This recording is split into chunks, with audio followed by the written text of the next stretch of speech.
It's Red Eye Radio. Talk about everything from politics to social issues and news of the day. Whether you're up late or you're just starting your day, welcome to the show. From the Uniden America Studios. For Gary McNamara and Eric Harley, Dan Mandis, this is Red Eye Radio.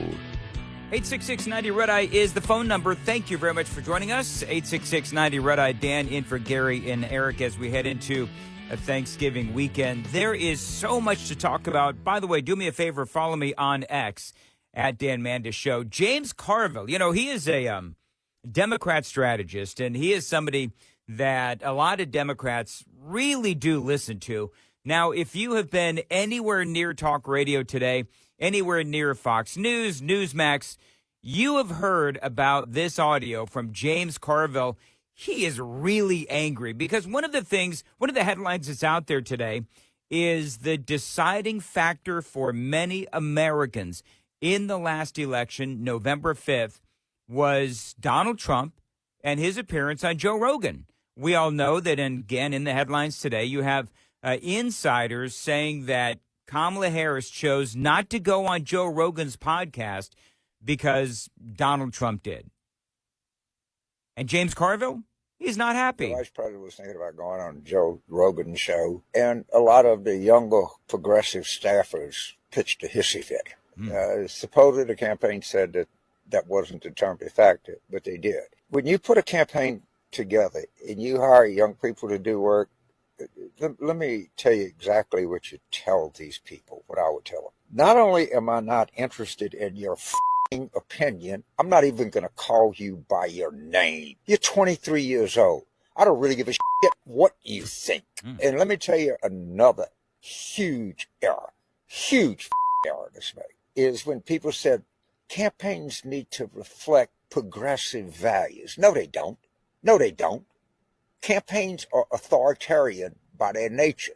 And if I were running a 2028 campaign and I had some little snot-nosed 23-year-old saying, I'm going to resign if you don't do this, not only would I fire that motherfucker on the spot, I would find out who hired them and fire that person on the spot. I'm really not interested in your uninformed, stupid, jackass opinion as to whether you go on Joe Rogan or not. So you can tell that James Carville is taking the loss well.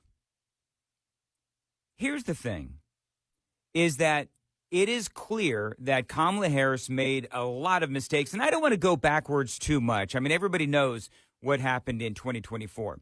The Democrats ran a losing campaign. They had a losing candidate. They had a losing message. Literally, they had no message at all except for joy. And listen, clearly there is no joy in the voice of James Carville. Later on, by the way, in his podcast, he talked about how the Democrats right now, not only did they lose the campaign by running a losing campaign, but he also talked about how the Democrats right now, they don't know where their party's at. They don't have any plan for the midterms. They don't certainly have any plan for 2028. They simply have no plan. In my opinion, everybody else is living in the dark. So when you live in the dark, what do? You try to turn the light on. I mean, turn on the flashlight. Let's see where because we're just stumbling around, hitting walls, tripping over furniture. And let's see how we get there. I don't know anybody that really knows this. People will call me and say, do this or do that. But I'm trying to find the light switch here, dude. And I can't, the wall is blank right now, but we are fooling around in the dark here. That I know. Yeah, I mean, well, not all of us, actually. Republicans and conservatives and Trump supporters, we're not fumbling around in the dark. The lights are on. People are home, and we're getting ready for the next 4 years under President-elect Donald Trump. But, there's so much going on. Part of with James Carville saying that they're stumbling around in the dark, I know that you saw that poll that showed that when they asked Democrats, who do you want to run in 2028? Who else but Kamala Harris is at the top of the list? And I saw that and I thought, are you kidding me? She was not only obviously an incredibly unpopular vice president, she is literally a national joke. And now you're thinking about running her, Democrats thinking about possibly running her in 2028. Here's the interesting thing, is that if she did end up running for president in 2028, no doubt she'd be running, whoever wins the primary for the Democrats will be running against J.D. Vance. Do you think that she would actually make it out of the primary this time? Do you think that she would actually make it to the debates?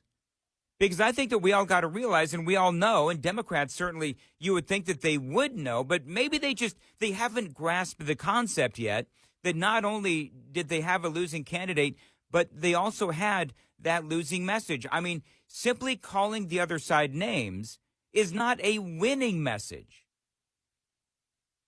I mean, if I wanted to cut her some slack, I would say, well, wait a minute. I mean, she was the vice president to Joe Biden, who was a cluster in and of himself. Of course, everybody knows that. But then she goes on The View. Everybody knows what happened. She goes on The View. She is asked a very simple question that she clearly should have but was not ready for. And she was asked the question, would you do anything differently than Joe Biden? And she said, nothing comes to mind. As we've had a terrible economy the last several years, we've had wide open borders. I mean, I don't need to rehash the campaign. Everybody knows what happened. But here's the amazing thing.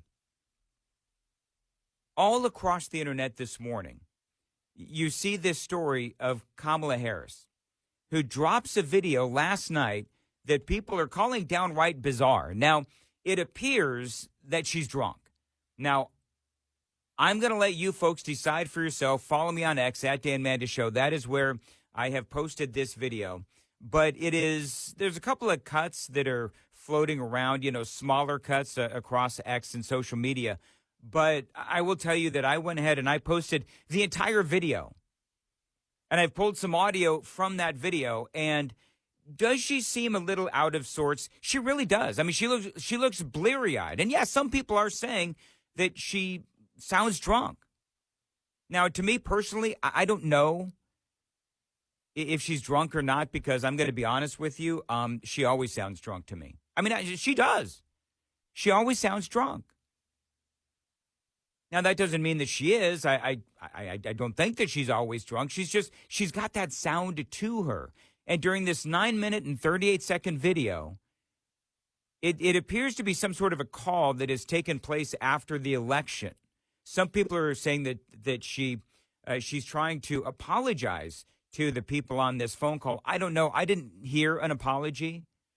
But it's the same old Kamala. And one of the things that she did was she starts off this 9-minute, 38-second video thanking her running mate, Tim Walz. Thank you, Tim. Thank you. Back at you, brother. You are such an extraordinary leader, Right. And we have become lifelong friends. I just, in front of everyone, I want to thank you, Tim. It's kind of funny. I thought that was interesting because choosing him, Tim Walz, as her running mate was clearly a mistake. Clearly a mistake. The stolen valor, his goofiness on stage, the jumping around, the double hand waving, all of that was just plain bizarre. And that whole Republicans are weird statement obviously just fell flat. But I think most importantly, when it comes to Tim Walz, do you know what Tim Walz personifies? He personifies the fact that Kamala Harris exhibited very poor judgment in choosing Walz over Josh Shapiro as her running mate.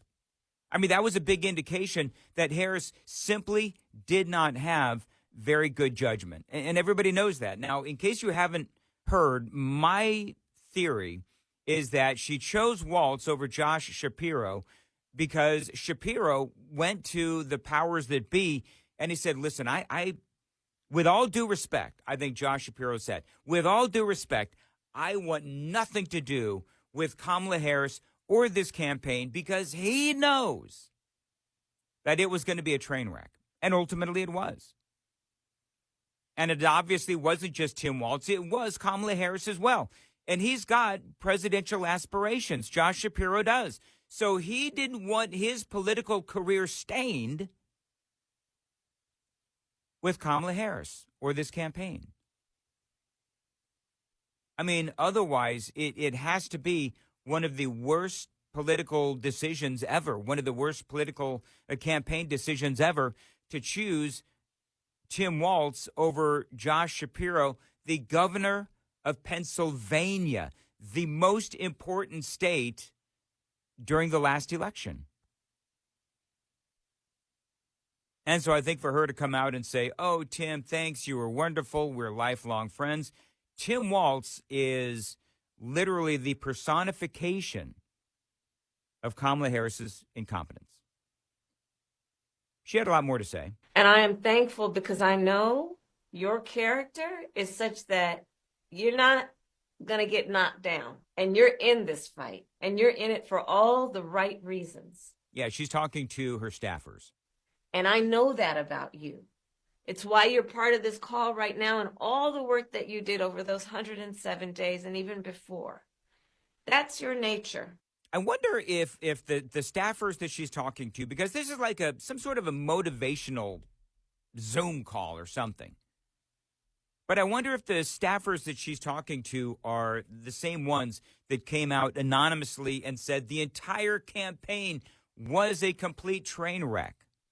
Horribly run, no internal communication, no real mission statement except Republicans are weird and let's go buy some celebrities. So the staffers that worked on her campaign, you know, they're speaking anonymously, and what they're saying really says volumes about Kamala Harris. And the outcome of this election obviously is not what we wanted. It is not what we worked so hard for. But I am proud of the race we ran. Really? You're proud of the race you ran because, number one, you lost. You had over $1 billion. And you ended $20 million in the hole. You have donors that are out there saying that they were ripped off. There's internal polling stories in the news today.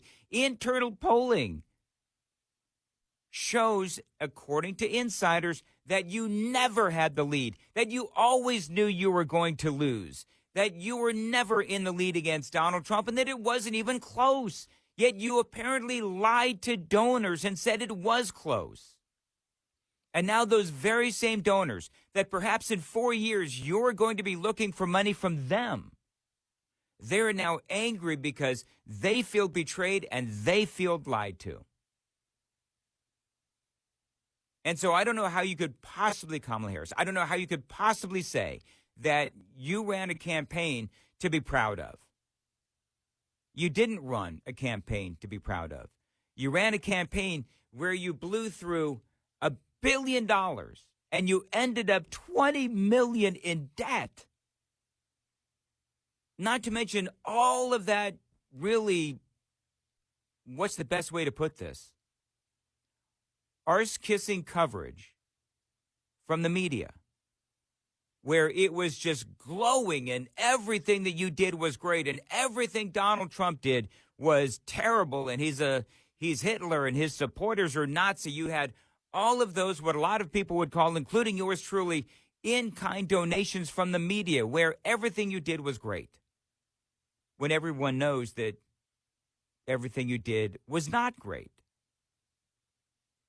Oh, there's more. There's a lot more. Everybody's talking about this video that dropped this evening. Kamala Harris talking to supporters. Some say she was drunk. I'm not going to go that far. I really don't know what was going on with Kamala Harris. But what I can tell you is that the things that she said made absolutely no sense at all. 866-90-RED-EYE is the phone number. Dan Mandis in for Gary and Eric. This is Red Eye Radio. This report is brought to you by Shell Rotella. With advanced synthetic technology, is designed to help keep your rig running with more mileage and less maintenance. Cold temperatures and water can lead to only one outcome, and ice has no place in a truck's air system. That's why you must keep your air system moisture-free as the temperatures begin to drop. A simple step toward keeping your air system moisture-free is manually draining the air tanks. You should drain your air tanks more frequently if your vehicle has a high air demand. Moisture that is not removed by the dryer must be manually drained from the tanks. Pay attention to how much water and contaminants drain out.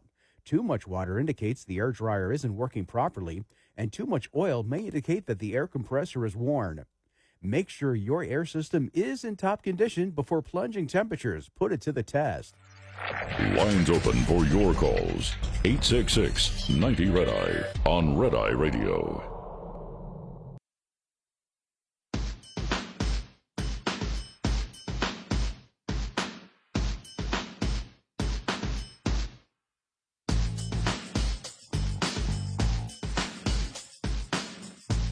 Red Eye Radio, 866-90 Red Eye is the phone number. Dan Mandis here in for Gary and Eric. By the way, follow me on X if you would at Dan Mandis Show.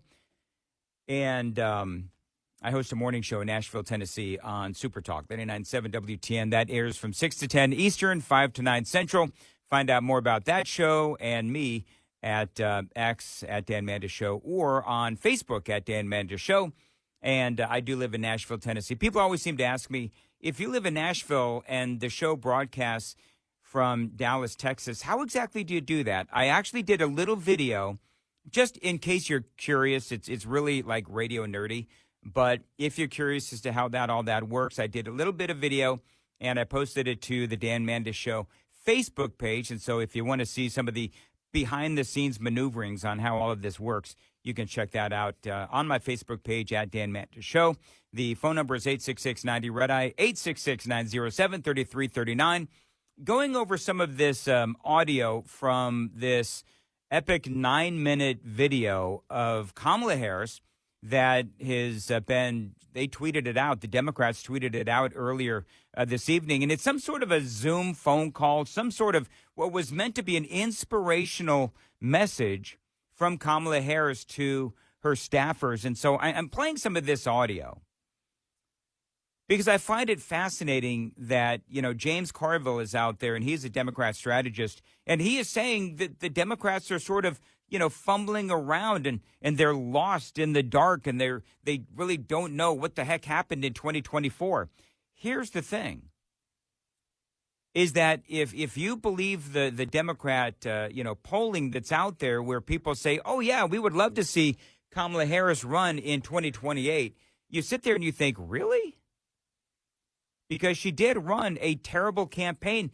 And how bad is she? Well, Kamala Harris is so bad that people are asking if she's drunk during this video. And there were all, you remember this. There were all kinds of rumors of people that said that she was drunk, that she was a drunk. Now, I don't know if she is or not in this video or if she's a drinker in real life. I have no idea. I'm certainly not one to judge.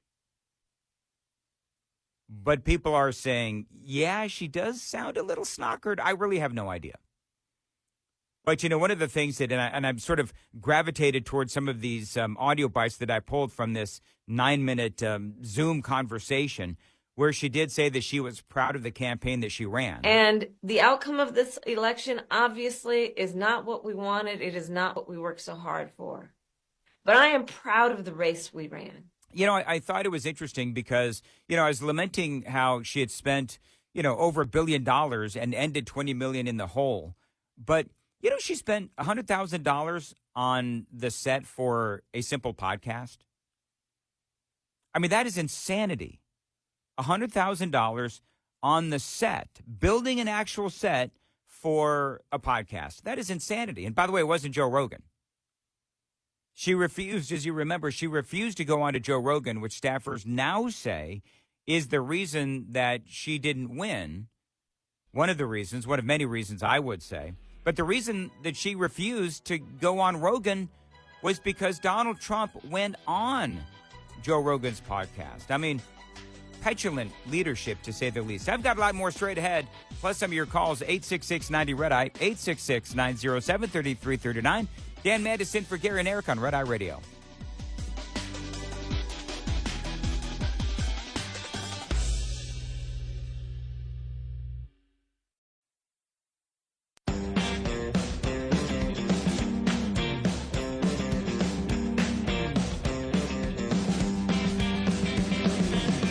Happy Thanksgiving from all of us at Red Eye Radio.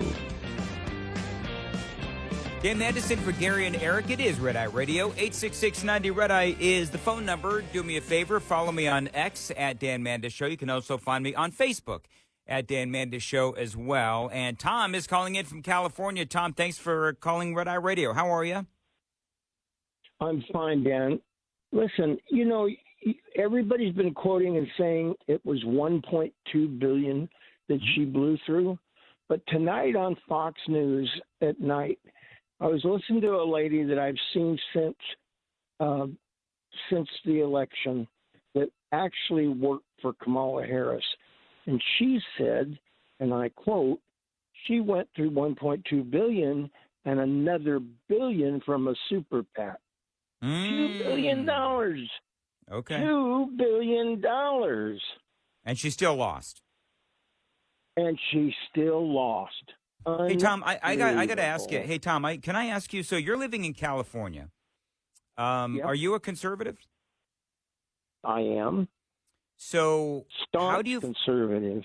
Attaboy. How do you feel about Gavin Newsom saying that he is going to do everything he can to basically make California a safe space from Trump's policies? I think that Gavin Newsom is blowing smoke. The minute, this happened before when Trump was in office and Gavin was in there. And the minute that Trump takes the federal financing away, the federal money away, Gavin will drop like a rock. It's got to be insulting, though, because if you live in what you do, you live in California, and Trump had a lot more votes than he has previously. There seems to be a bit of a resurgence of conservative values in California. Yet Newsom, he had 40% of the vote. Did you look at the map of California? Yeah, I did. The only place that's blue is right along the coast. Everything else is red.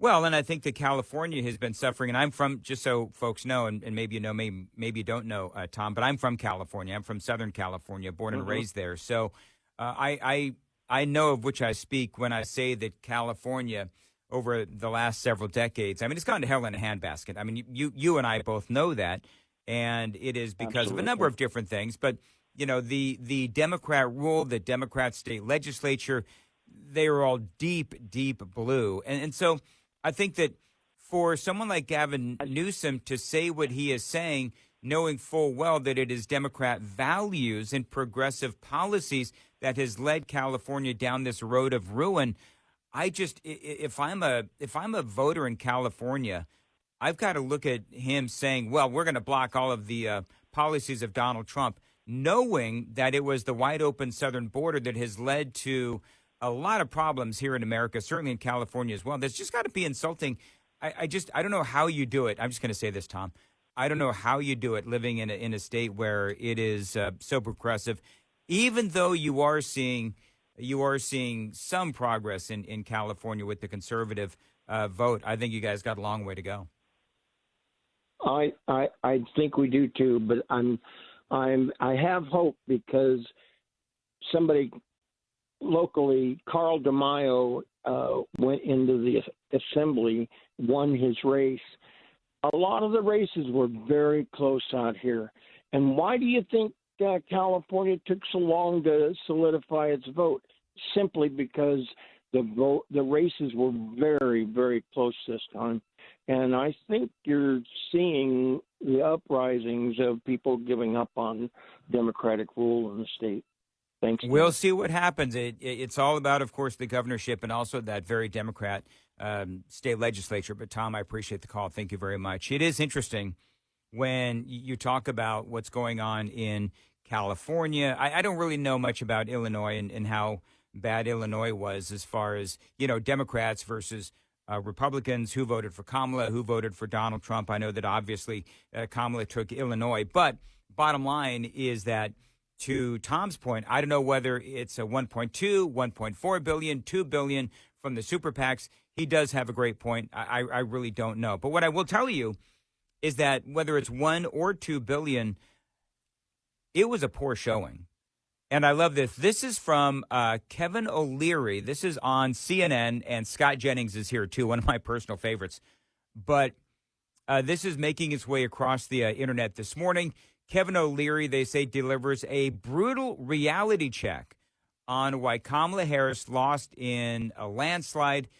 Listen to this. This is, by the way, if you don't know who Kevin O'Leary is, he's one of the guys from Shark Tank. All right. So, and he has been very, what's the right way to put this? He has been very critical of the Democrats in the past. The root of this mistake actually came very early on. They didn't run a process. They made an excuse of $317 million in the kitty. They kept the same campaign manager and said, we will anoint this faulted, broken candidate who was inconsequential in her vice presidency, lost in 2019, as you detailed, complete loser in 2020, never could articulate anything, had no compassion for people. And her own advocates, let's not forget this. I remember the minute this happened, I was in Europe. She went on to The View. All those women wanted her to win. They threw her a softball. They threw her a second softball. Yep. She was so weak as a candidate, she couldn't even answer that she would do something different. It ricocheted around the world. She was finished. Well, let me go. They will never do that again. And of course, everybody then starts talking over each other. But he's absolutely right. Kevin O'Leary is absolutely right. And I think part of what's going on now, and after every campaign, they do what's called an autopsy, right? And so they look at the campaign and they try to figure out what went right and what went wrong. And I think, by and large, a lot went wrong with Harris. And O'Leary is right about the process. You know, they came in, and, I mean, there's just so much to unpack. But the bottom line is they concocted a process where they would not have a primary. And they knew that she was a faulty candidate. They knew that Kamala Harris, she was a faulty candidate. She had a horrible laugh. She had a horrible personality. Oftentimes she did look drunk. And there's a lot of things that were obvious to everyone. And I love the fact that O'Leary is on CNN saying this, because CNN, they're just as culpable as Kamala Harris and the Democrats are in their loss. Because CNN, they've lost their credibility completely. So has MSNBC. Not that they had a lot to begin with, but they were all in. I think part of what happened, they were all in on, Donald Trump is a Nazi. CNN did it. MSNBC did it. That whole thing with the big rally for Donald Trump in New York, in Madison Square Garden, they said this is a Nazi rally. And I don't think the American people bought that. I don't think that they bought that. And so for the media to continuously try to sell that as some sort of a talking point, I think that was also one of their big failings. There are so many failings from the Democrat Party as far as the election goes. And to me, it just seems like they're going to continue down that same road. You heard me talking to Tom out of California. You've got the mayor of Boston. You've got the governor of Massachusetts. You've got the governor for the state of Illinois. You've got the governor for the state of California. And what are they out there saying? They're going to Trump-proof. They're going to Trump-proof their states. Are you kidding me? When you see that America, whether it's the price of things or the cost of illegal immigration, not only from a human toll standpoint with the murders and the rapes and all the other things that are happening from the hands of illegal aliens in this country, to the actual literal monetary cost of dealing with all of these folks, people should be absolutely horrified. You folks listening in Chicago, you should be absolutely horrified that your governor, J.D. Pritzker, is out there saying, I'm going to Trump-proof my state. Are you kidding me? Because your state is falling apart. California is falling apart. Massachusetts is falling apart. I mean, just look at the Just look at the easy issue of illegal immigration. I mean, we could talk about, we could debate the cost of goods. We could debate the economy. We could debate all of those things. And so the easy one is crime. The easy one is the cost of illegal immigration. I mean, you look at the stats and you look at the horrifying types of crimes that are going on in Massachusetts, that have happened in Boston, that have happened in California, that have happened in Illinois. The people of South Side of Chicago, they are really angry at all of those illegal immigrants that Kamala Harris and Joe Biden let into their community. Remember all of that? I mean, I'm sitting here and I'm waiting. I'm waiting for the people on the south side of Chicago to rise up against J.D. Pritzker, to rise up against the aldermen and the city council and the state legislators and all of those people that allowed all of these illegal aliens into their community. And remember all of those all of those city council meetings or alderman meetings or whatever you call them in Chicago on the south side, where you had people standing up and they were pointing fingers and they were saying, you let them here. You allowed them in here. You are spending our resources on them. How dare you? And then J.D. Pritzker comes out and he says, we're going to Trump-proof Illinois. Are you flipping kidding me? The people of Chicago should be pissed as all get out. And they should be in the streets and they should be telling J.D. Pritzker, no. You have destroyed our city. You have destroyed our state. Crime is out of control.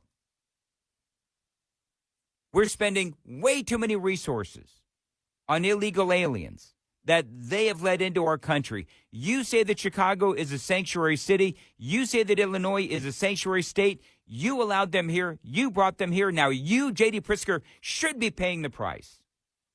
Gavin Newsom should be paying the price. The mayor of Boston should be paying the price. And instead of saying we are going to Trump-proof our state, you should be apologizing for what you have done to the states that you supposedly represent.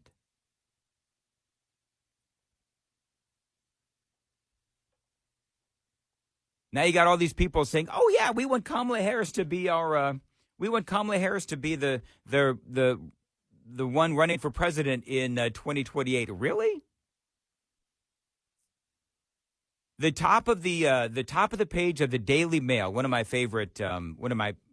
quite frankly, favorite websites, and they're talking about this Kamala Harris rambling speech that she had earlier tonight, last night, whatever, Tuesday night. And people are, again, you can see the whole thing on my Twitter feed at Dan Manda Show. But you can see that people are debating whether or not she's drunk. Because of your efforts, get this, we raised an historic $1.4 billion, almost $1.5 billion from grassroots supporters alone, the most in presidential campaign history. Nearly 8 million donors contributed an average donation of about $56 to fuel our people-powered campaign. So what's amazing is the lack of self-awareness, because part of the issue with her campaign was a tremendous waste of resources. Here's a headline from yesterday. MSNBC was unaware that the Kamala Harris campaign gave $500,000 to Al Sharpton's group ahead of that friendly softball interview. $500,000. I've got details on that and a whole lot more straight ahead. The phone number, 866-90-RED-EYE, 866-90-RED-EYE. Dan Madison for Gary and Eric. It's Red Eye Radio. Get in touch with Red Eye Radio, toll free at 866-90-RED-EYE.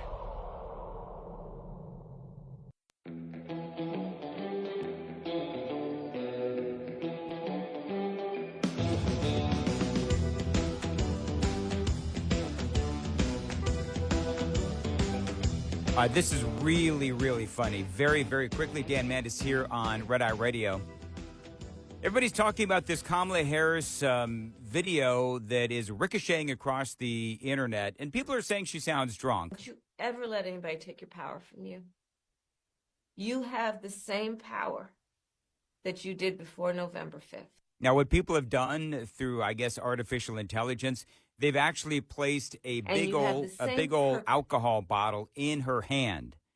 And it's very funny because it looks like somebody who is, maybe you've been in this position, maybe you haven't, but somebody in a bar, maybe, and they're trying to give you a pep talk, but in reality, they're just really, really drunk. Don't you ever let anybody take your power from you. You have the same power that you did before November 5th.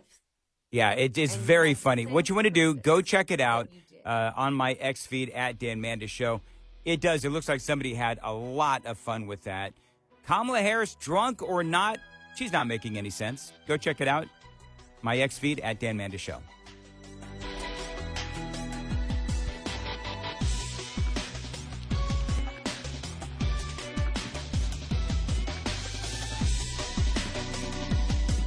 Top of the Hour News is brought to you by House Products. Visit houseproducts.com. This is Red Eye Radio on Westwood One.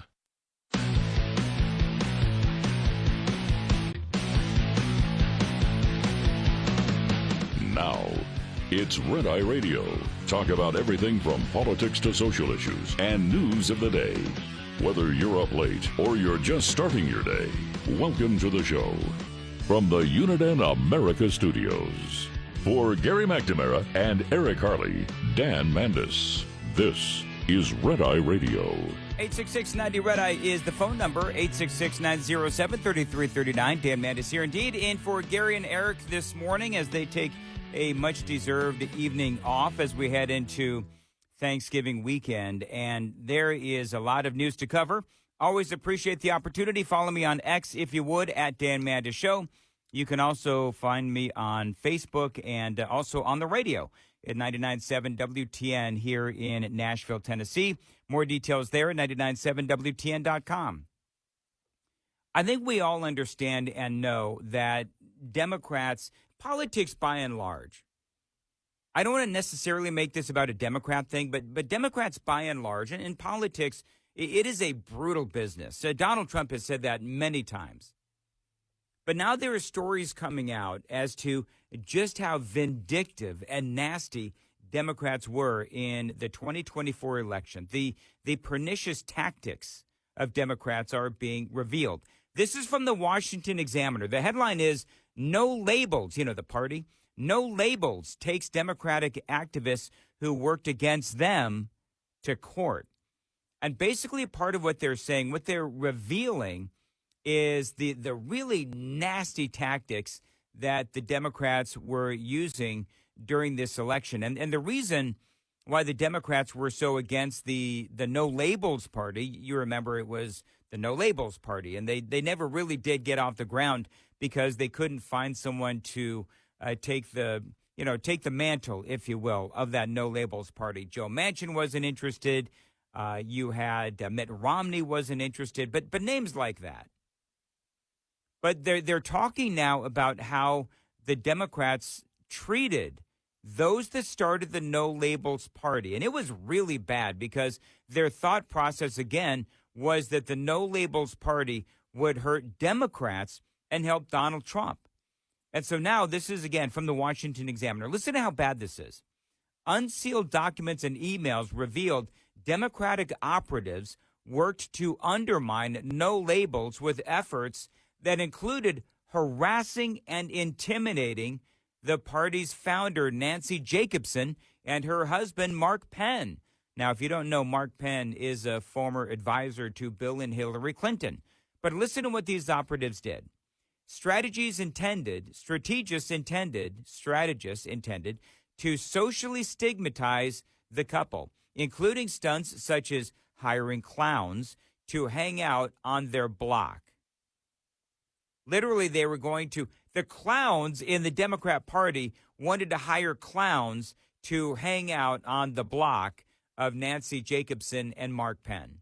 Just hang out in front of their home, hang out harassing neighbors, apparently, to socially stigmatize them for starting the No Labels party. They live in the Georgetown area of Washington, D.C., and according to the court filings, they also reportedly posted flyers in their neighborhood attacking the couple, sent a truck carrying musical performers to their homes at 6 a.m. They also flew a banner plane over Harvard University's graduation to attack Mark Penn, who is chairman of the Harris Poll operated by the university. In other words, they did everything they could to humiliate them. Now, some of the billboards that they had said, "There's no place for MAGA hate in Georgetown." The billboard stated over photos of President-elect Donald Trump and the No Labels leaders. I mean, this is really nasty stuff. By the way, there's also accusations that these attacking Democrats were contacting investors and financial industry executives who would, in turn, if I'm understanding the story correctly, would target the businesses of those no-label executives. So if a no-label executive, he was somebody who, I don't know, ran a business, ran a company. Well, what these Democrats were doing was they would contact people in the industry that they worked in to try to torpedo their businesses. I mean, that's pretty nasty. They say Pat Dennis, president of the American Bridge 21st Century, reportedly offered to help place stories and alleged misuse of donor funds by No Labels, and also seek out operatives within No Labels to leak sensitive information to reporters.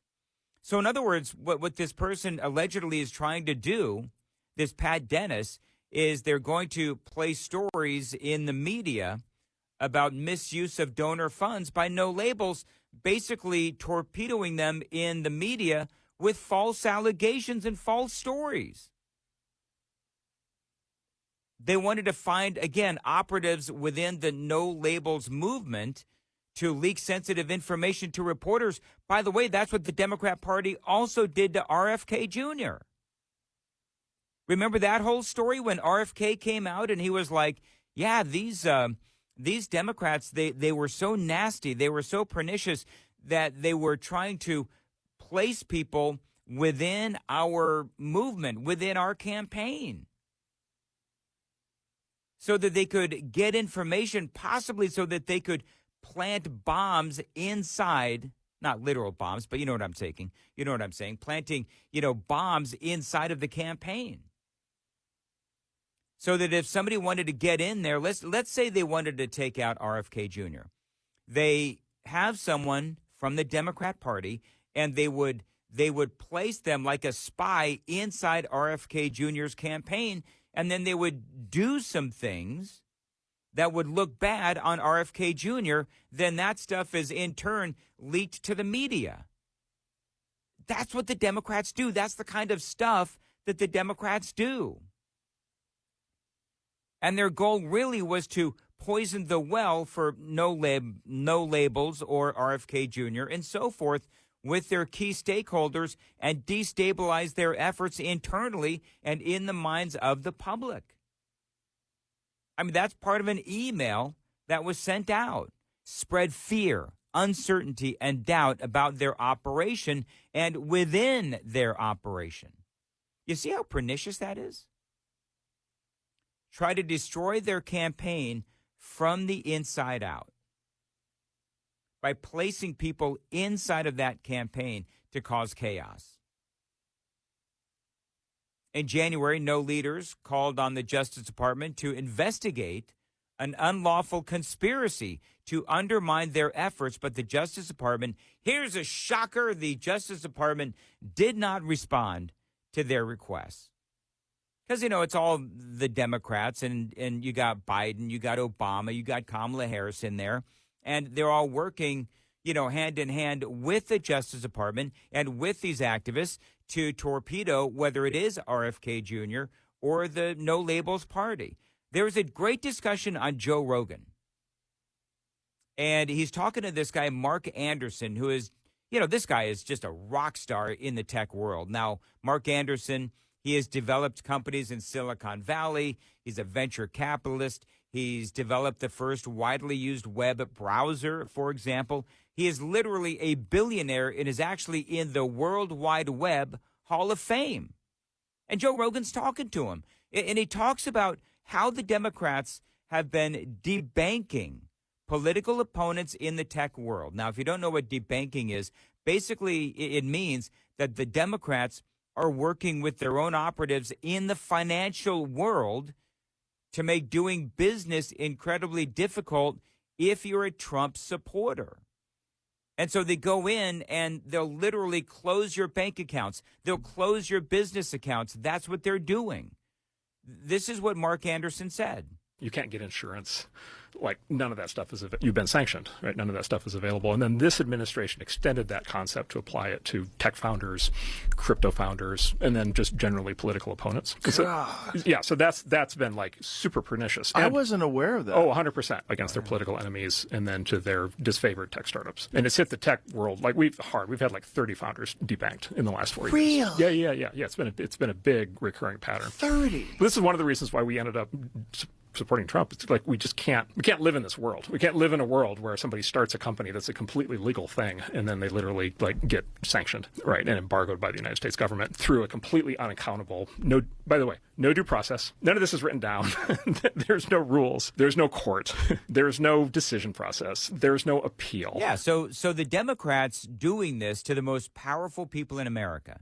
Now, notice that he said that with the current administration, it's out of control. That is Joe Biden. That's Merrick Garland. That is the swamp. That is the Democrats. No, I'm not saying that Republicans haven't done stuff like this. I don't know. But to hear the stories of these Democrats under Joe Biden and under the not-so-watchful eye of Attorney General Merrick Garland, if you dare go against the narrative that the Democrats are trying to sell and you're the owner of a tech company, they're going to attack your ability to literally do business. That's what this guy's saying. That's what Mark Anderson is saying. He was a victim. His friends were a victim.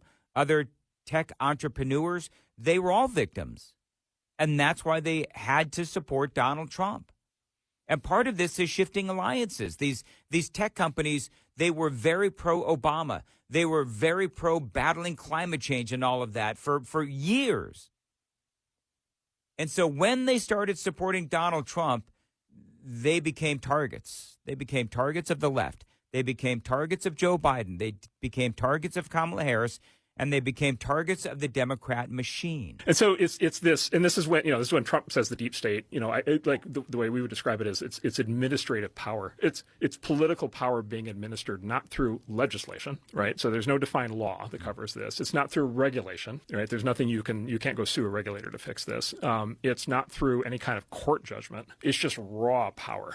It's just raw administrative power. It's the government or politicians just deciding that things are going to be a certain way, and then they just apply pressure until they get it. Yeah, I mean, I'm not surprised by that. The government wielding its vast power to target political opponents, that's not something that is entirely shocking to me, obviously. If you've paid any attention to what's going on these days, you know that these are the kind of things that happen. I was reading an article from Newsweek, and I thought it was really interesting about how J.P. Morgan Chase Bank, they had debanked, literally closed the bank account of the National Committee for Religious Freedom. Never even told them. And so they were stunned. They say, and this is again from Newsweek, advocacy groups, government officials, and activist shareholders are using environmental, social, and governance, ESG, mandates to coerce banks to cut ties with politically disfavored industries like oil companies, firearms manufacturers, and now it appears this cancellation threat is spreading to political and religious views that activists disfavor. That's what Mark Anderson was saying, and now it's being confirmed in this Newsweek article.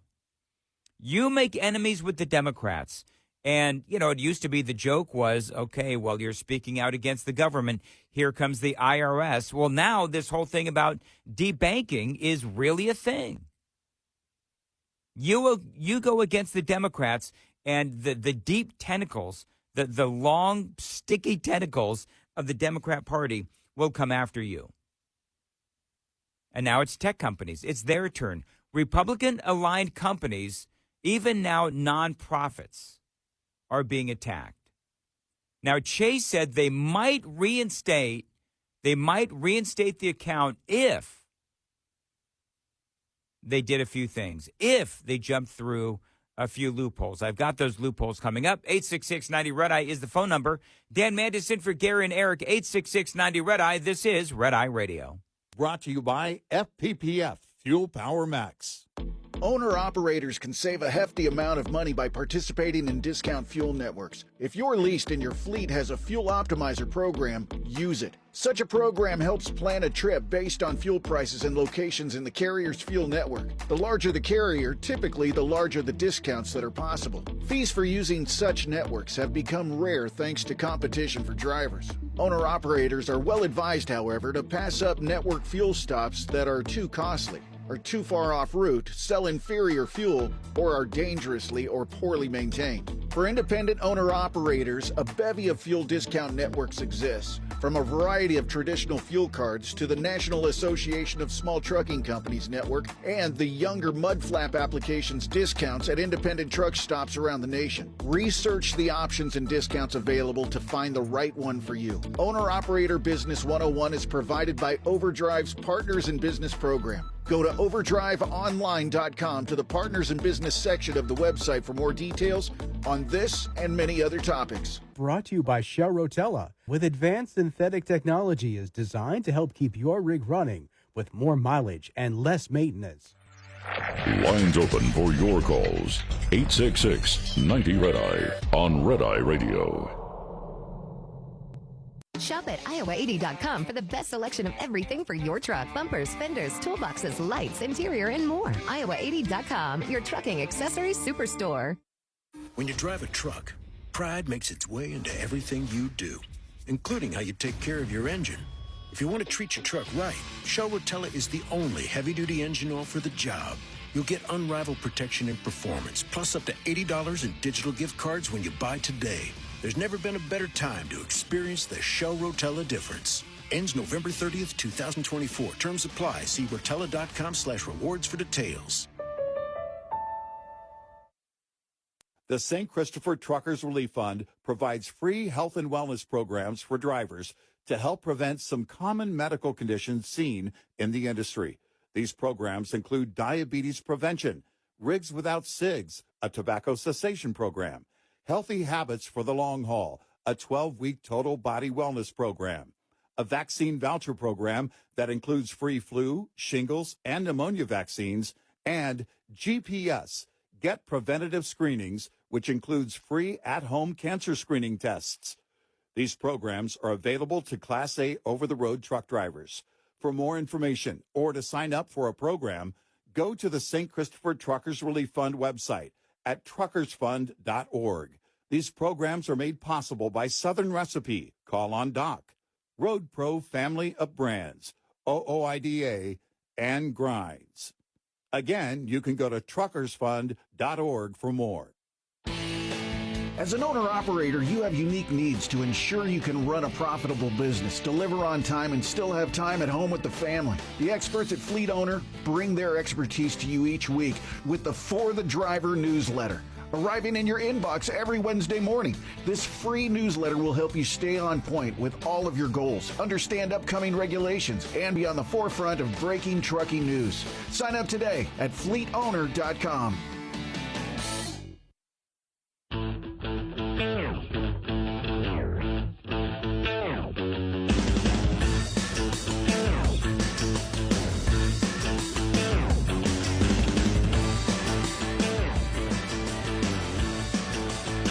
Red Eye Radio, 866-90-RED-EYE is the phone number, 866-90-RED-EYE. By the way, coming up, and this is from the Daily Mail, very big news. Hamas says it is ready for a ceasefire in Gaza after the deal is struck between Hezbollah and Israel. We'll be talking about that as the program continues to unfold. Dan Mandis here, in for Gary and Eric. You can follow me on X at Dan Mandis Show. The phone number is always 866-90-RED-I, 866-90-RED-I. There's also a lot of illegal immigration in the news as well. You know what it seems like? It seems like there's a number of things going on as we all await Donald Trump taking the oath of office on January 20th.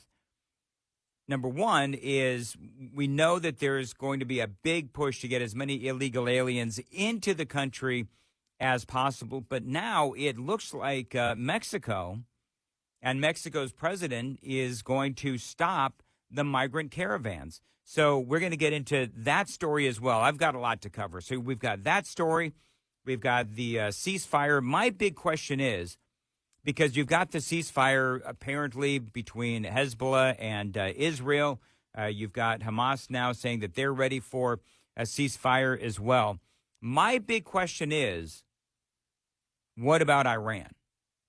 Because let's all be honest. You've got Iran that has been funding Hezbollah. You've got Iran that funds Hamas as well. And Iran was very much behind the attack on Israel. Make no mistake about it. And the Biden administration has done everything they can to fund Iran, to allow Iran to sell oil so that they have the money, lifting those sanctions, ignoring those sanctions that Donald Trump had placed on Iran. So Biden is out there apparently, and I'll get into all of this, but Biden is out there apparently taking credit for the ceasefire that is apparently about to be signed by Hezbollah and Israel.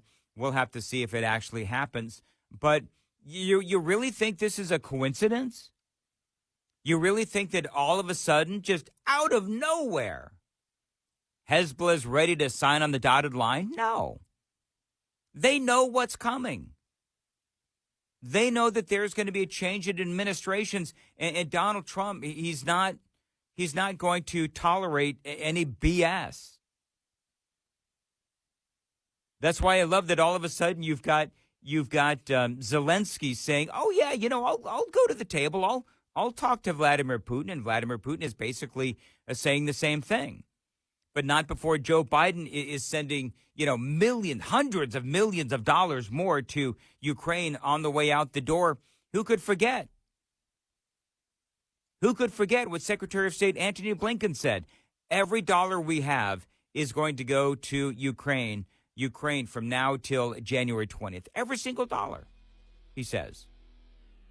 And, of course, giving Ukraine and Zelensky all of those missiles to fire into Russia, not to mention the landmines, really trying to set up Donald Trump for failure. That is what Joe Biden is all about. Kind of sounds like an insurrection.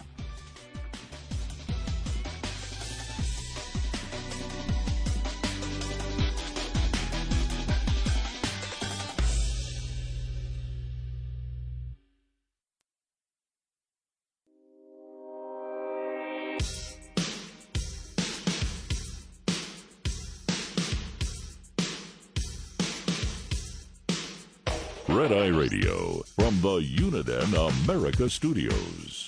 Now, for Gary McNamara and Eric Harley, here is Dan Mandis. It's Red Eye Radio indeed. 866-90 Red Eye is the phone number. 866-907-3339. Do me a favor, throw the host a solid and follow me on X at Dan Mandis Show. You can also find me on Facebook as well. I host a morning show in Nashville, Tennessee on Super Talk 99.7 WTN. There is a local guy, maybe you've heard of him, maybe you haven't, from Nashville. Not from Nashville, I think he's from California, but he lives in Nashville now. A guy by the name of Robbie Starbuck. Now, we've all heard about DEI, and we've all heard about those DEI policies. You may have heard about Robbie. What he does is he goes after companies that have implemented these awful DEI policies, and he gets them to change or drop those policies.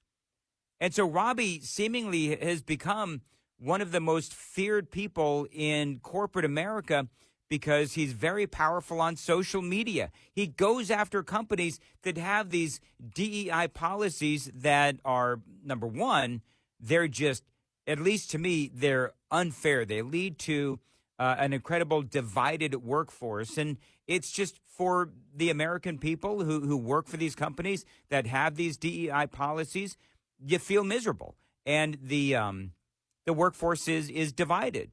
It divides employees against each other, not to mention the fact that the customers, if you walk in, for example, you walk into a Walmart or a Target or some of these other stores, and they're all about LGBTQ plus. They've got LGBTQ plus displays all over the place. And it is just, to me, it is just ridiculous. And so Robbie has made it his mission to go after these companies. And he is actually now, believe it or not, it is his biggest catch yet. He's taken down Walmart. His latest is America's largest employer, Walmart. He made a huge announcement on his social media. He's on Twitter and all the other social medias as well, and X. And he talks about being able to take down Walmart and saying that because of what he did, Walmart is now shutting down those DEI initiatives. But something incredible happened in the course of my investigation. Walmart became aware of our investigation and reached out to me. This was critical and honestly turned out pretty fantastic for everybody involved, in my opinion. We were able to have frank conversations with Walmart. And as I've said for a long time, I don't ask companies to take on my political views. I am simply advocating for corporate neutrality. I believe that that is the future because I understand there are people in this country who do not agree with my politics. So it would not be fair of me to force my politics on them the same way that I am not okay with left-wing policies being forced on me and people like me via things like DEI. I mean, love it. And I love what he said in that soundbite, where he's talking about how he understands that not everyone is going to agree with his political opinion. And all he's asking for is neutrality. And why is that so bad? Why is neutrality so bad to the left? Earlier in the program, earlier in this hour, I was talking about how you have these operatives within the Democrat Party, and they go after really anybody who is against them, whether we're talking about journalists, but, the segment that I was talking about, it was all about debanking, where there are people in the tech industry, titans in the tech industry, who say that Democrats are going after them, debanking them, making their lives from a financial standpoint and from a standpoint of operating or running their business. The Democrats and their operatives in the banking industry and other industries as well, they're making it impossible to actually function because they're having their bank accounts literally shut down.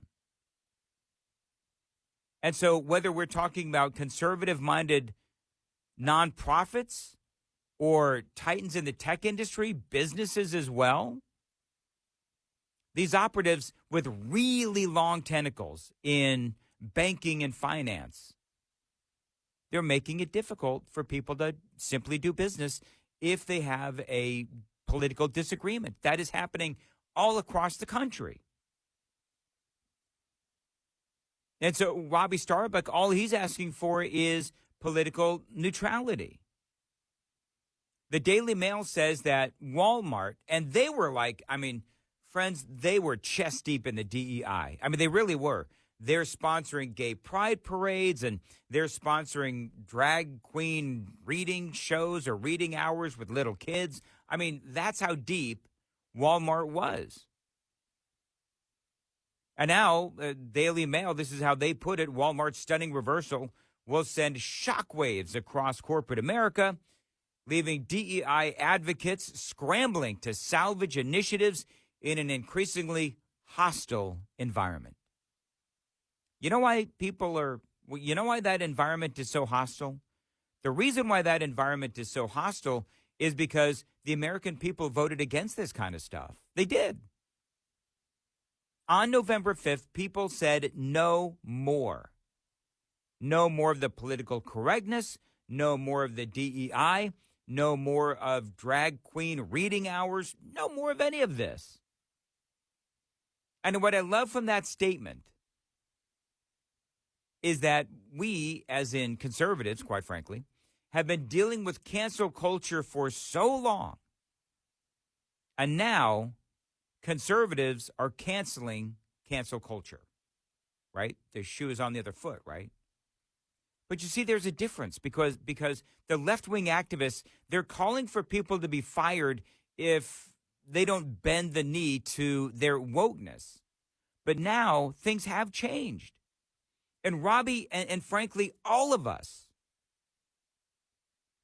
have been dealing with cancel culture on our side, whether we're talking about, conservative Hollywood actors or maybe conservative companies, conservative commentators like myself, even down to, people who, you're an HVAC tech, you're an accountant, you're a paralegal, and you're conservative and you've been canceled by your own relatives, by your own friends. All of us have dealt with the cancel culture in one way or another. Whether we've been banned on social media, banned at family gatherings, banned at Thanksgiving. And so the difference, by and large, is that Republicans and conservatives, we are all about our freedoms, our freedom of speech, our freedom to have the political affiliation that we want, freedom of the press. And so I think most conservatives would tell you that we are all about freedom of speech. So if you want to support Kamala Harris, if you want to support open borders, if you want to support funding Iran so that they can fund terrorism, that is your right as an American. But the other side, the Democrats, they don't see it that way. Where Republicans and conservatives, we see it as a right to think and do what you please. The left wants to destroy you. And so that's why I love what Robbie Starbuck has been able to do, forcing Walmart and other entities as well to drop their DEI policies. And so remember, all Robbie has been asking, and all of us have been asking, is that these companies, Walmart, Target, Bud Light, is that these companies treat everyone fairly and that employees don't have to go through all of that DEI training and stop targeting kids. Bullet point number 1, Walmart will be removing all inappropriate sexual and or transgender products that are marketed toward kids, things like chest binders for teenagers or books that encourage transitioning. That is all going to be gone. All right, so no more grotesque displays that have to be explained to your kids as you walk into a Target, as you walk into a Walmart. Well, if you walk into a Walmart, that's not going to happen anymore. And the same with some of these books. The like transitioning books, the books that explain transitioning and all that, that's not going to be available at Walmart either. Now, this anti-DEI crusade is such a great movement. And some people have been saying, well, the election really proves that DEI is dead. Well, I will tell you that Robbie has been doing this a long time and long before the election. But the election and this move by Walmart is another nail in the coffin of DEI. Bullet point number 2, Walmart is going to review and stop funding to all events that could be sexually inappropriate for kids. That includes drag queen story time or pride events that expose kids to sexually inappropriate topics. That's all going to stop going forward. I mean, these have been longtime policies of Walmart. This didn't, just happen. I mean, they've been funneling millions upon millions of dollars over the years to DEI, LGBTQ causes, and so forth. Third bullet point, Walmart will be closing their racial equity center. This is a center they had committed $100 million to, and it was a 5-year project. They will be closing that center going forward. Fourth bullet point, Walmart will no longer participate in the HRC's Corporate Equality Index social credit system. This scoring system is what has brought wokeness into so many segments of corporate America, and we are happy to see them no longer participating. There is not a corporation in America that should be participating with the HRC's CEI scoring system going going forward. The HRC got explicitly political in the 2024 election, working with everything they have to defeat Donald Trump and calling him every name in the book. It is time for companies to recognize that they need to move away from this system that is explicitly political and embrace corporate neutrality so that everybody is welcome in their stores. I mean, listen, Walmart can do what they want, and Target can do what they want, and all these companies can do what they want. But I think from a business standpoint, people can decide where they want to work or where they want to work, and people can decide where they want to shop as well. And if you have a company that is riddled with DEI, well, you can decide, and let's face it, good employees are hard to find. And people have been saying, you know what, I don't want to work with this anymore. I don't want to have to deal with this stuff anymore. And by the way, this HRC score was all about DEI type practices inside corporations. And oftentimes these types of policies made people feel unwelcome in their own company. And by the way, you know who funds all of this DEI stuff? Big shocker, George Soros. That's right. And so this was the attitude and the policy that led Bud Light, remember this train wreck, to Dylan Mulvaney doing commercials for them. They completely destroyed their company, to be perfectly honest. I don't know if they've made it back to where they were pre-Dylan Mulvaney, but that was really bad. And so these DEI-type practices inside of corporations, they are slowly but surely going away. And I think part of that is because, you know, if your deal is that you want to make sure that in corporate America, people are treated fairly, I think all you need to do is take care of the evildoers themselves and not force all of these DEI training and the videos and all of that other stuff on employees. If there's a problem, you take care of it with that one employee. Don't make everybody take all of these videos and have to institute all of these policies, because it does lead to not a more united workforce. In my opinion, it leads to a more divided workforce. I mean, what their woke DEI policies say is that they must have an inclusive and welcoming culture at the company. But the reality is that they show a favoritism towards these woke policies and these LGBTQ policies, and they don't treat everyone the same. For example, a white Christian male at some of these companies, you can be treated like a pariah and literally nobody cares. Well, hopefully that's all going to change in the weeks, months, and years to come. And you know what? Patriots like Robbie Starbuck, they're leading the way. Fifth bullet point, Walmart is going to be reviewing their supplier diversity programs to ensure that nobody's receiving preferential treatment on the basis of race. And they will also ensure that financing eligibility will no longer be predicated on providing certain demographic information. Sixth bullet point, and this is a favorite for me, being Latino myself. Yeah, I'll get to that one next, because it is a very big bullet point, and it's coming up next on Red Eye Radio. Get in touch with Red Eye Radio, toll free at 866-90-RED-EYE.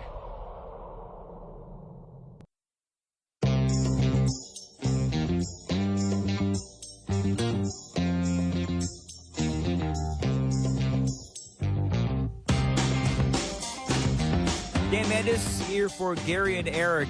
One last audio bite from this Robbie Starbuck, who has forced Walmart to abandon their DEI policies. Fifth bullet point, Walmart is going to be reviewing their supplier diversity programs to ensure that nobody's receiving preferential treatment on the basis of race. And they will also ensure that financing eligibility will no longer be predicated on providing certain demographic information. Sixth bullet point, and this is a favorite for me, being Latino myself, Walmart will no longer be using the term Latinx in any of their official communications. That is going to be wiped away. I absolutely love it. So well done, Robbie Starbuck.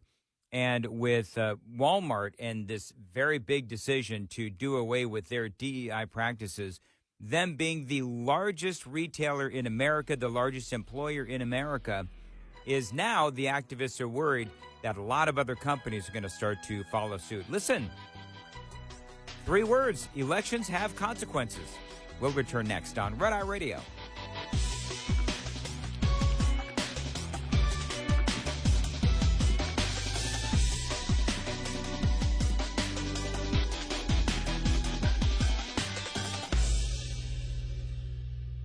This is Red Eye Radio on Westwood One.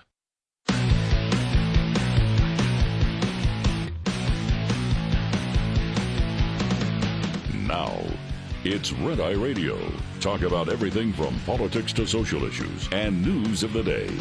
Whether you're up late or you're just starting your day, welcome to the show. From the Uniden America Studios.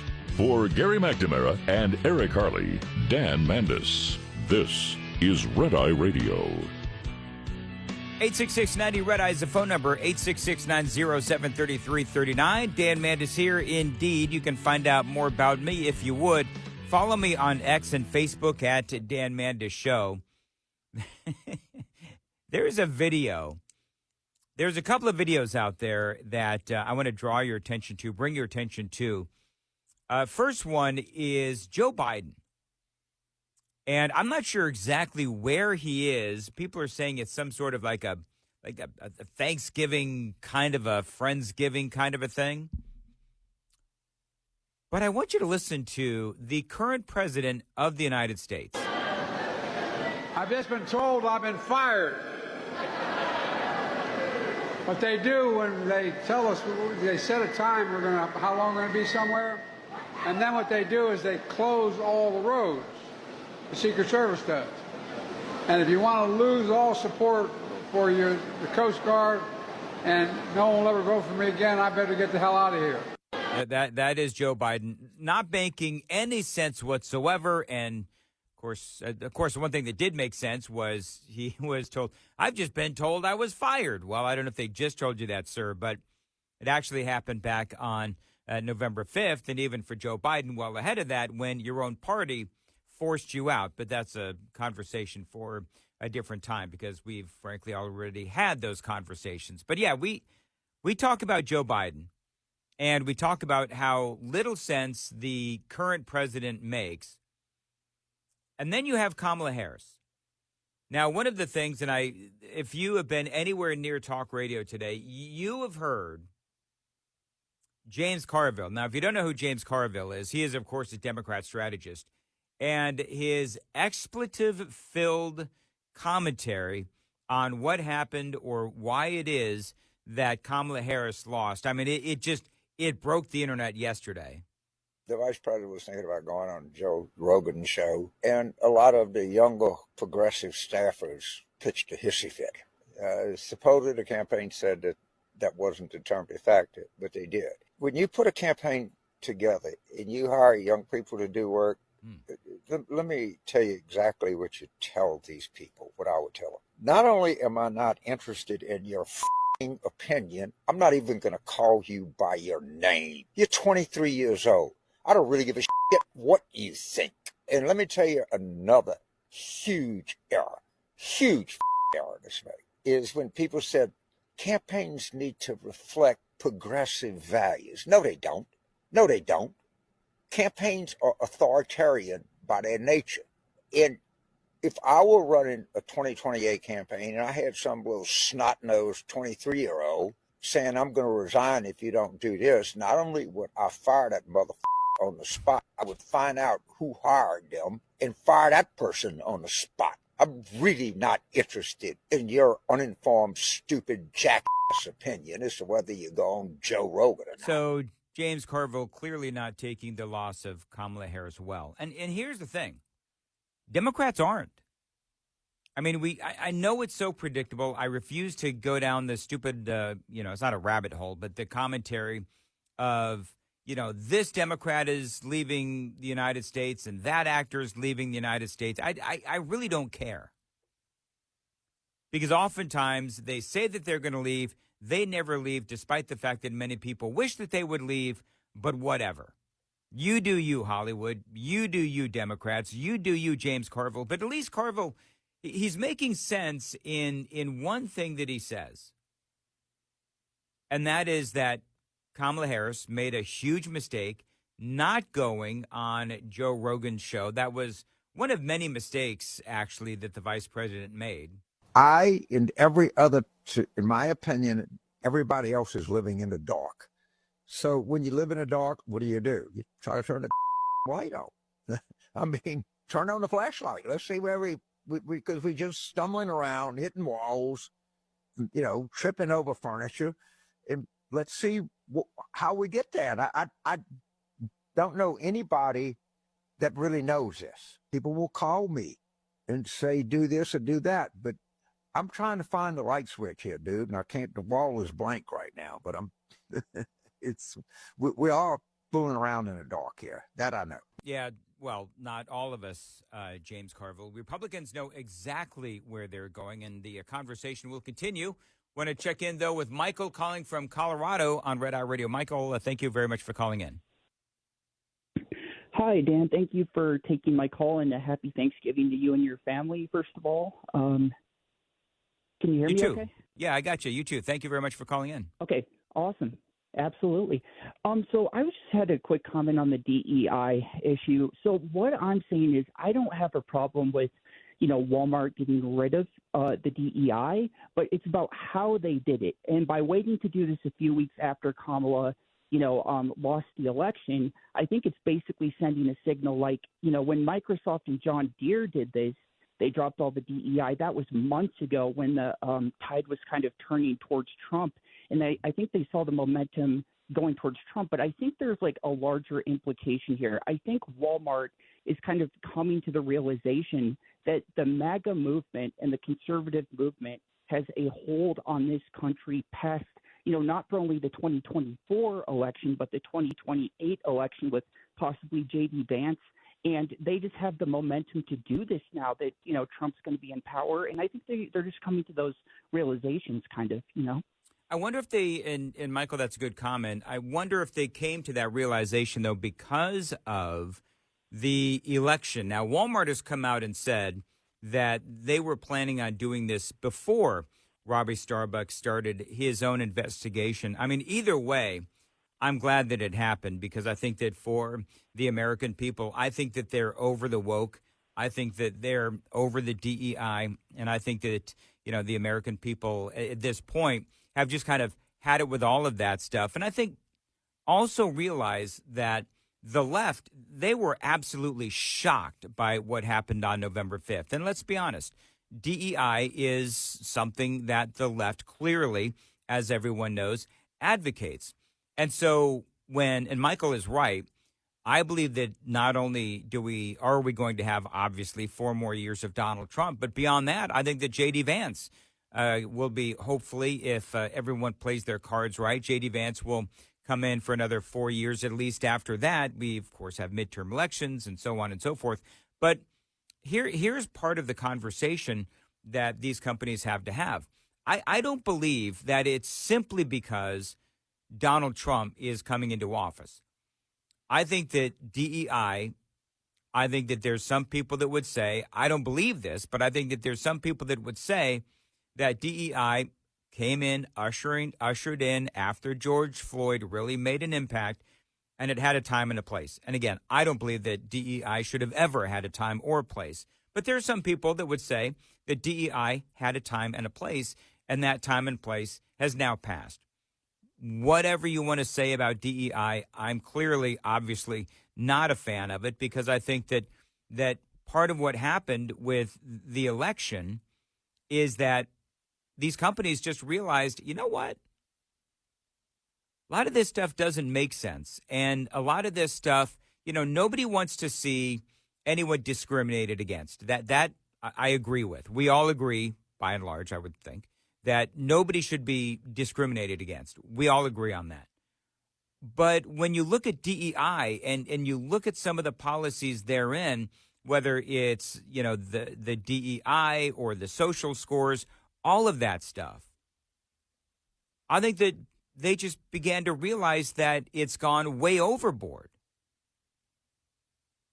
And that these kinds of policies really are leaving the American people with a serious case of, why the hell are you doing this?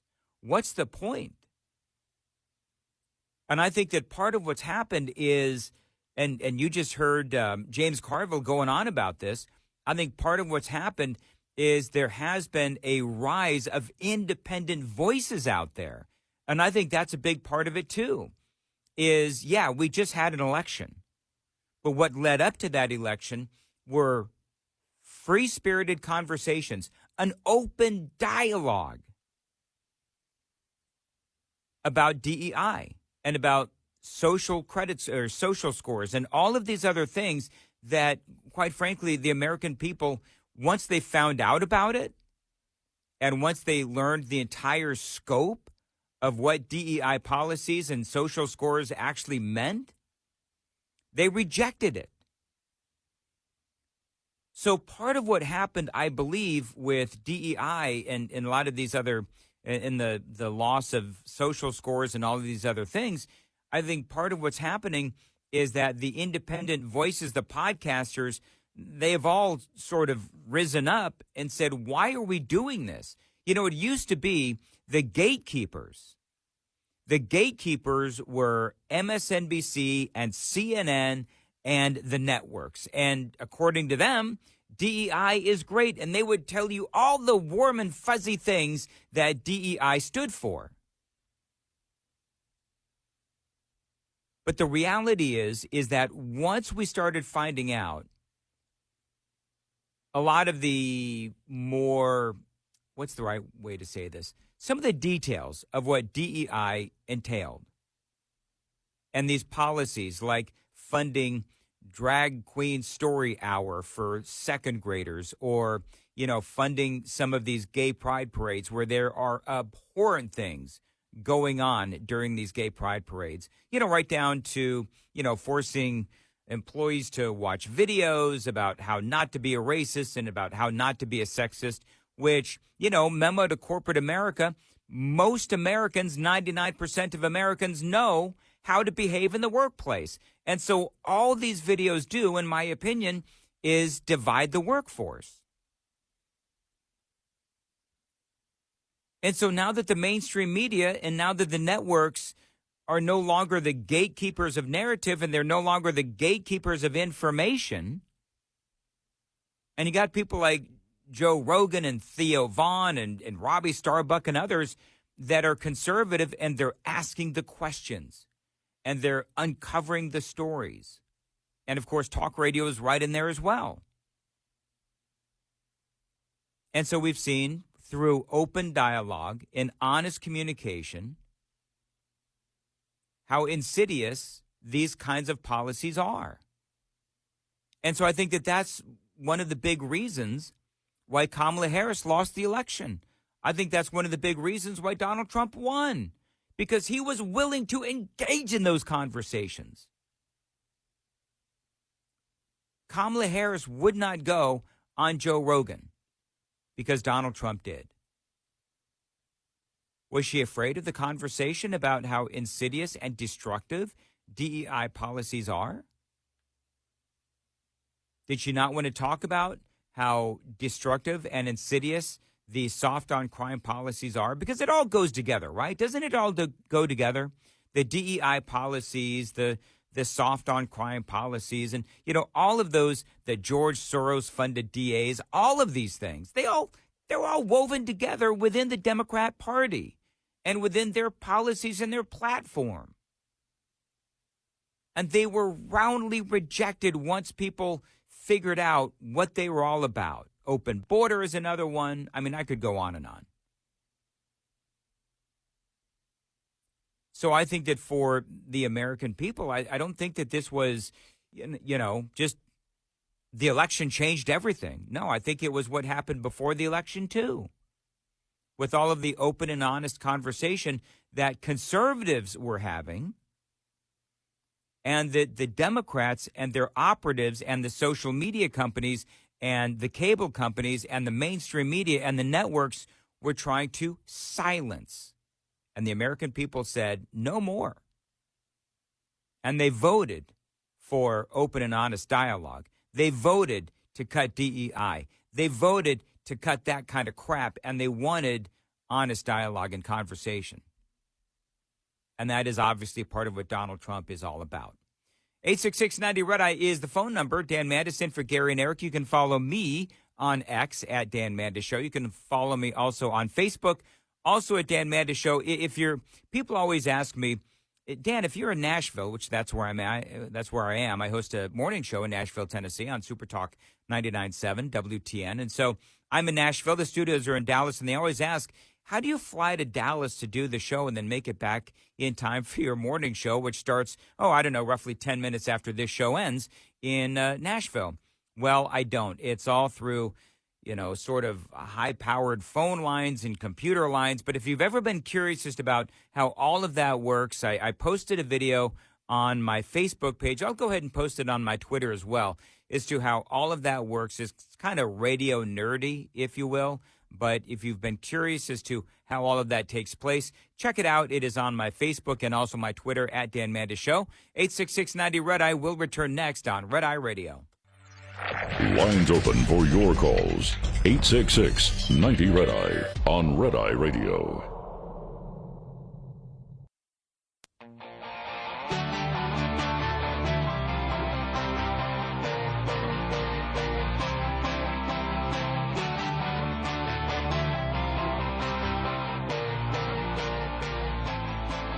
866-90 Red Eye is the phone number, 866-907-3339. Dan Mandis in for Gary and Eric here on Red Eye Radio, the Wednesday before Thanksgiving. I often wonder, you remember you remember all the big conversations when Donald Trump was elected the first time? And we had all of those people that were saying, well, Thanksgiving's going to be a train wreck because everybody's going to be arguing about politics. Let me ask you this question, because I had the same concerns 4 years ago. I wonder, is all of that over now? Now that Donald Trump has been elected to a second term, and because I know the media is trying to play this up. I do. I understand that the media is trying to play this up. There are some influencers that are also trying to play up this whole, there's going to be arguments at the Thanksgiving dinner table over politics. Hasn't that all just kind of gone by the wayside now? And here's what I mean by that. Most people understand. I understood 4 years ago. I did. I totally got it 4 years ago when, actually, I guess 8 years ago, when Donald Trump was elected. I understood, the hand-wringing, the arguments. I mean, there was a lot of stuff that was going on. And over the 4 years that Donald Trump was president, there was a lot of controversy. But once Biden was elected, I think that we've gone through so much over the last 4 years that is there really anything to argue about now with relatives and friends? I mean, I would think that after what we went through with Joe Biden, with open illegal immigration, with the 9.3 or 4% inflation rate, whatever it got up to, and the cost of things, it just seems like the rising crime and the terrorist attacks, the Ukraine war, the failed pullout of Afghanistan, I mean, all of those things. It just seems like there's nothing left to argue about. Like, are there really still people out there that are saying, those Donald Trump supporters are awful? Well, yeah, there are. But they do seem so few and far between at this point. I think that the Biden administration was such a train wreck that there's really nothing else to argue about, is there? Do you think that there's going to be arguments at the Thanksgiving dinner table? And here's the other thing. If somebody in your life truly thought that Joe Biden was a great president and Kamala Harris was a great candidate, then I'd be willing to bet that they probably stopped talking to you a long time ago. I don't know. I'm just kind of curious. Now, just so you know where I'm at, I mean, I've had a number of different people disconnect with me, family members, really close family members, and friends as well. And I've been canceled by friends and family, and I was 8 years ago. I'm way over it. But is that still going on in your life where you're still agitating and fighting with Joe Biden supporters? Is that really still a thing? 866-90 Red Eye.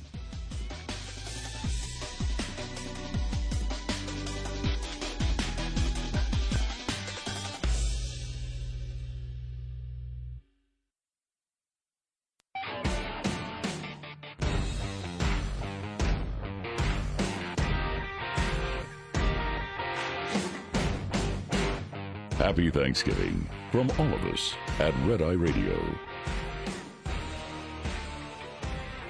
Red Eye Radio, 866-90 Red Eye is the phone number, 866-907-3339. Dan Mandis in for Gary and Eric. Always appreciate the opportunity to fill in on Red Eye Radio. I want to play a piece of audio here, actually a number of pieces of audio.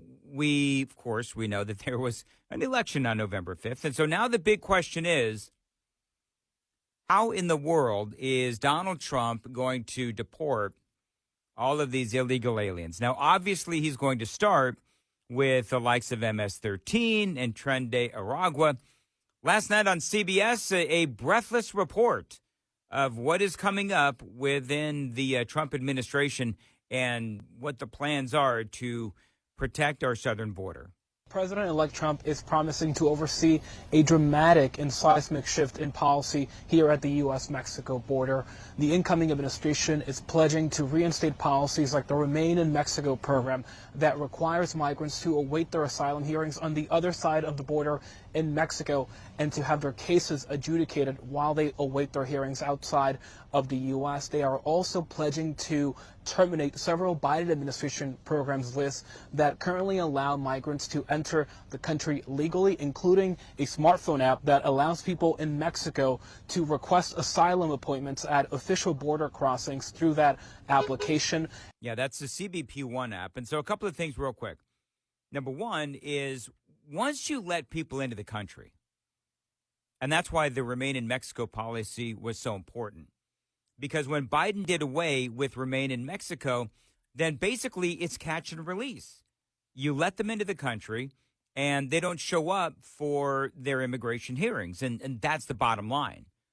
And so Remain in Mexico basically dictated if you want to come into America, you've got to stay on that side of the border.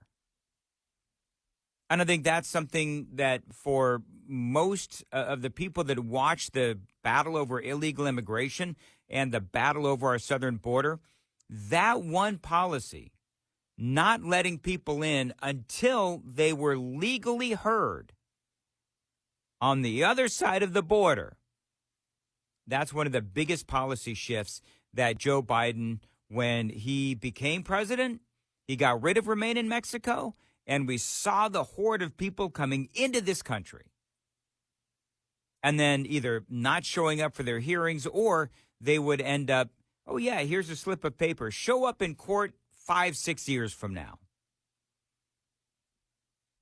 And the CBP One app, which is the app that they're talking about here, by and large, if it worked, it really didn't do much other than have you fill out, a few forms online and so forth, and told you that you had to show up for an immigration hearing at some point. But it really didn't have much of an impact on stemming the flow of illegal immigration, or, in matter of fact, it really, what it did is it served as a welcome card, if you will, for illegal aliens. And by the way, of course, they would put those CBP One apps on their brand new phones that they got courtesy of the U.S. government and taxpayers, not to mention getting a roof over their head in, hotels across America. Some of these folks, as you know, they were through the parole program. They were flown right into our country as well. And so a lot of this, I don't need to relitigate the last 4 years. We all know.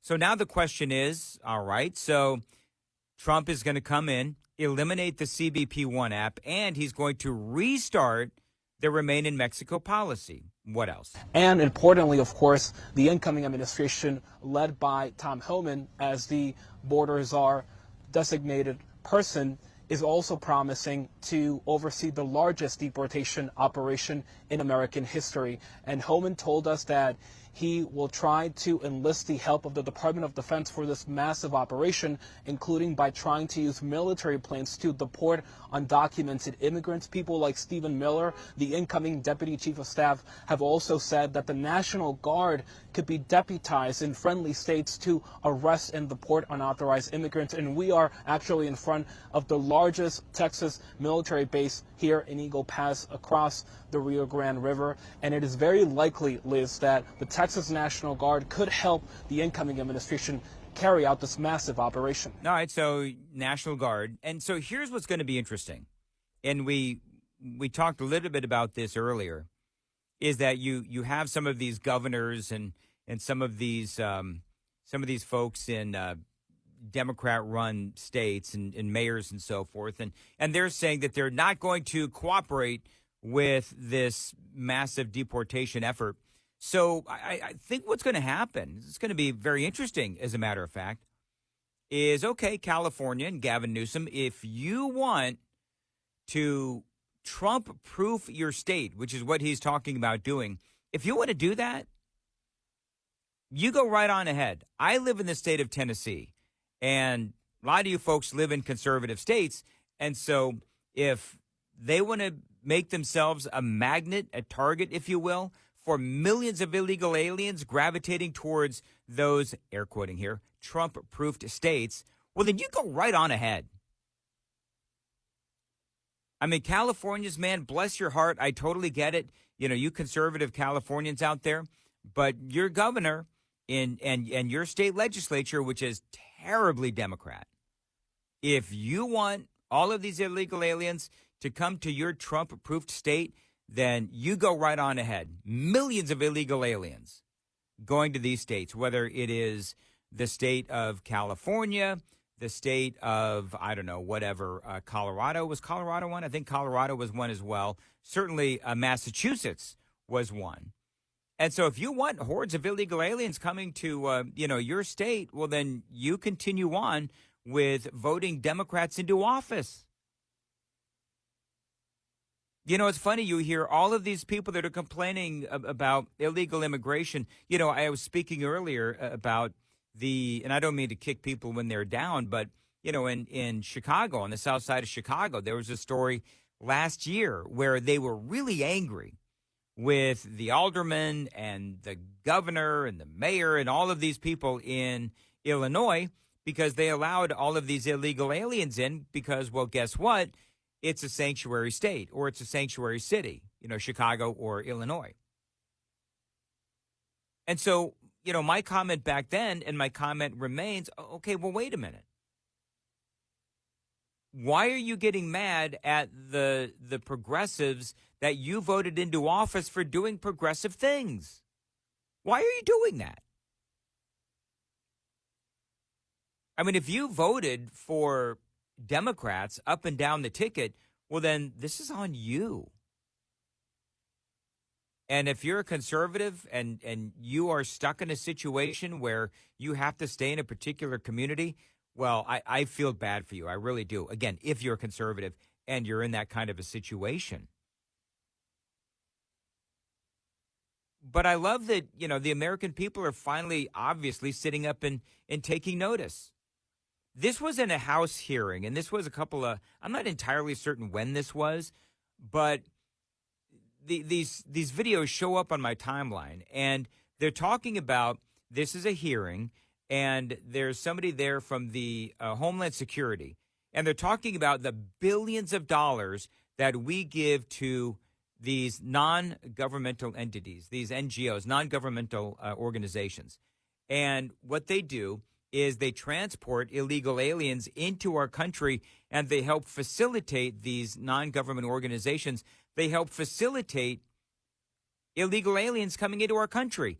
And then they help facilitate moving them from city to city.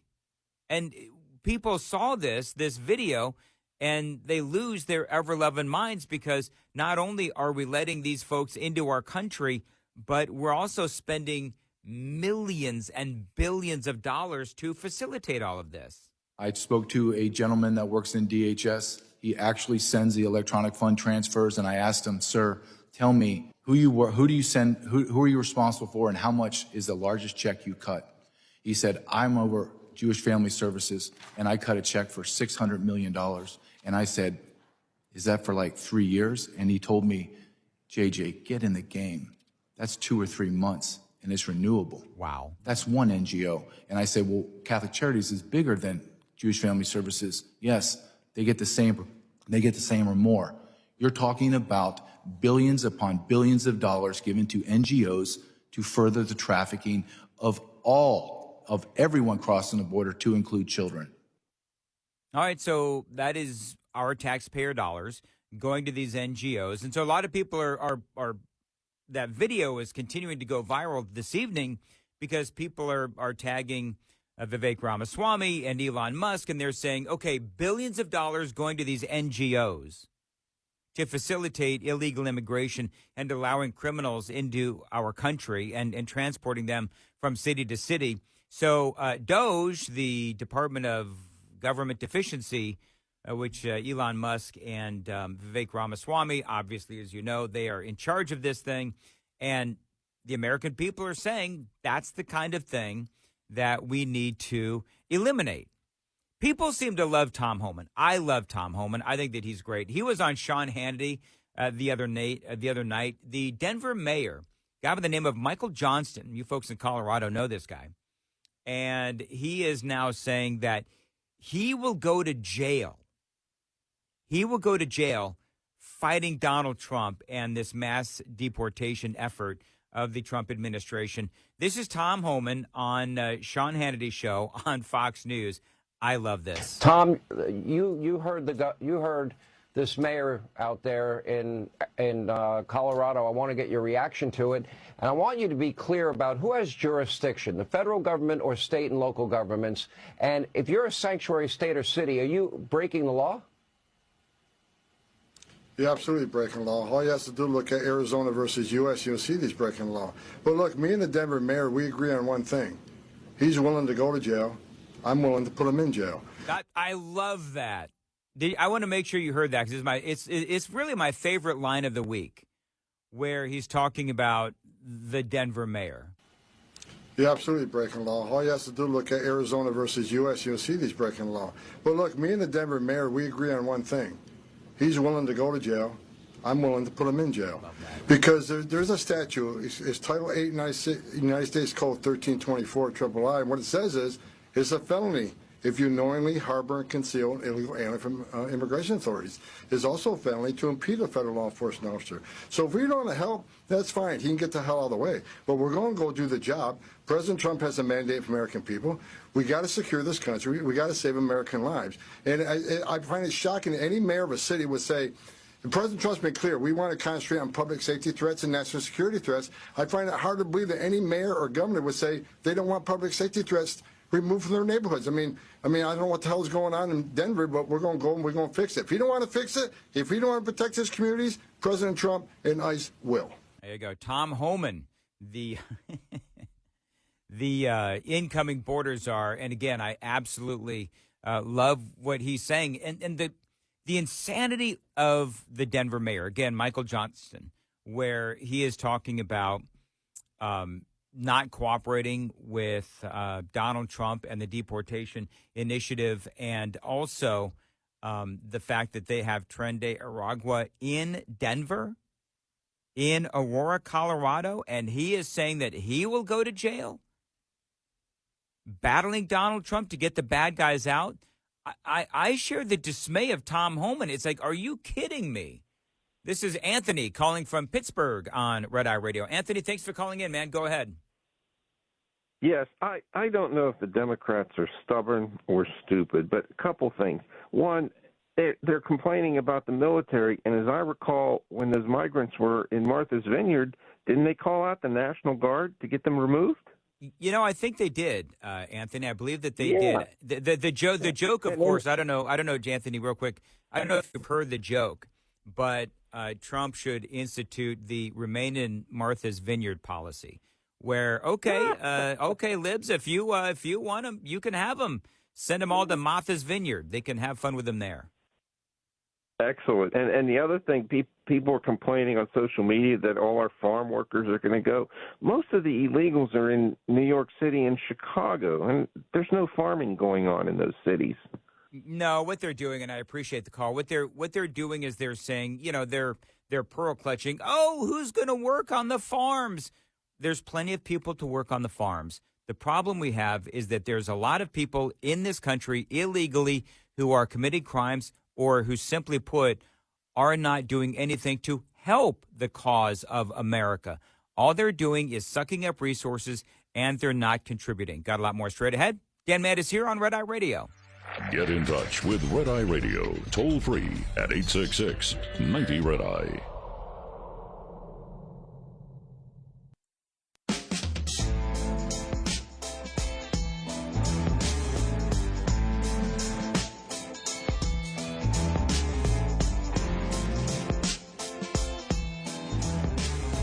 Dan Mendison for Gary and Eric. This is Red Eye Radio. The phone number is always 866-90-RED-EYE, 866-907-3339. You can find out more about me on X and also the Facebook at Dan Mandis Show. Stay close.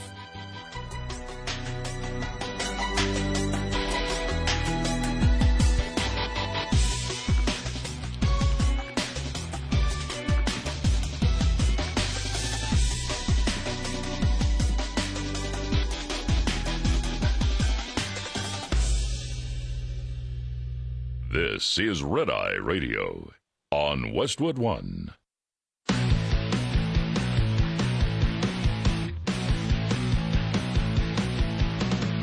Now, it's Red Eye Radio. Talk about everything from politics to social issues and news of the day. Whether you're up late or you're just starting your day, welcome to the show. From the Uniden America Studios. For Gary McNamara and Eric Harley, Dan Mandis, this is Red Eye Radio. 866-90-RED-EYE is the phone number. Thank you very much for joining us. 866-907-3339. In for Gary and Eric, and I'm always appreciative of the opportunity here on Red Eye Radio. You can follow me on X, please do, at Dan Mandis Show, Facebook as well. This is really interesting. So I'm just sort of, popping around X and listening to different things. And I've stumbled upon something that Joe Rogan said. I guess this was from either today's podcast or earlier in the week. But he's talking about, he's talking about his show and how the Democrats, because we know, obviously, that they were way outplayed in this last election. And so Rogan, the guy who Donald Trump agreed to go on his podcast when Kamala Harris did not, that was a big blunder, a massive blunder for Kamala Harris. So Rogan said this regarding the Democrats and trying to figure out what to do next. This is really interesting. You pay people, it's not going to have the same impact. Yeah. I think these Call Her Daddy shows and all these different shows that she went on, I'm sure they had an impact.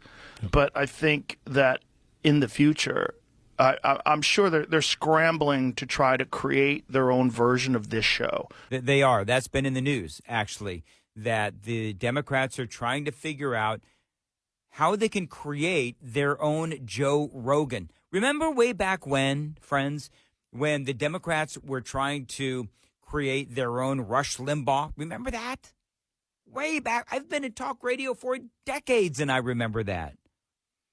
Democrats trying to figure out, okay, well, who can we bring to the table that can be our own version of Rush Limbaugh? And you had Rachel Maddow and Ed Schultz, I think his name was, and all these other people who were attempting to be, a Democrat or a progressive version of Rush Limbaugh. And they all were terrible.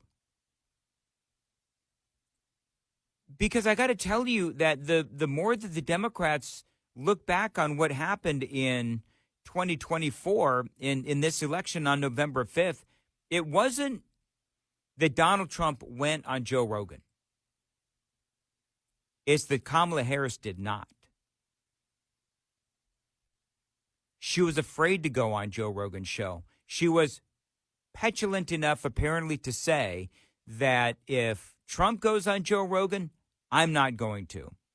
And part of what she did, and I mentioned this earlier in the show, part of what she did was she told Rogan, if you want some of my time, you've got to come to where I am, and you only get whatever it was. Was it just an hour, maybe a half hour, whatever it was? But she placed conditions on the appearance. And Rogan said, no, I'm not going to do that. Trump came to me. Trump came to Austin. And Kamala Harris didn't. And so Rogan, and he's talking to another guy. I think his name is Mark Anderson. And he's talking about how the Democrats, they are trying to figure out how to handle media moving forward. Right. This is one thing that keeps coming up. Like, we need our own Joe Rogan. Right. But they had me. Well, number one, they had you. Number one, they had you. They had you and they drove you away. Is that number one? But they also have, ABC, NBC, CBS, CNN. Right, but that doesn't work anymore. I know. That's like you're using smoke signals and everybody else has a cell phone. Yeah, that's right. It doesn't work. Yeah, that's right. That's right. It's just, it's a bizarre time. Well, it is a bizarre time. Now, here's a couple things. Number one is you've got Rogan.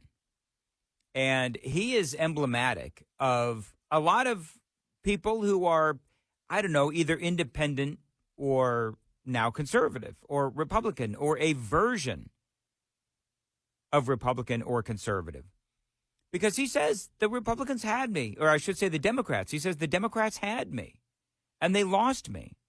Remember the whole walk away movement? Remember that from way back when Democrats were hashtag walking away? Well, Rogan is like one of those. And I think that there's been a lot of people on November 5th, a lot of Democrats who realized that the Democrat Party had left them. And Joe Rogan is absolutely right. And every day there's people out there that have walked away from their political party for whatever reason. And the media has been having a really tough time coping. Have you noticed this? The media has been having a really tough time coping. And the reason why is because not only have they lost the election, but they realize that one of their biggest assets, the Democrats, one of their biggest assets is the media. There is a woman on MSNBC.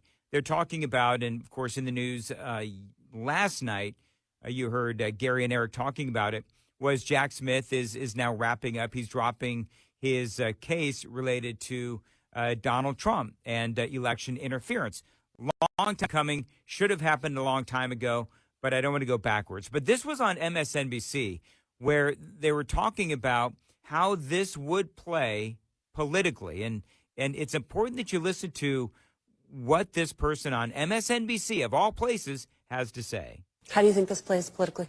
I mean, if people know about it, right? Mm. One of the things is we saw all these cases and they never broke through because the media is different, right? It's on podcasts, it's Joe Rogan. So, if it ends up being talked about on Joe Rogan, then people will find out about it. And if it doesn't, then it won't. I mean, that's the sort of siloed effect we're in right now. Well, here's the deal. It was on Joe Rogan. Joe Rogan did talk about it. He had Donald Trump literally on his podcast, and I'm sure it came up.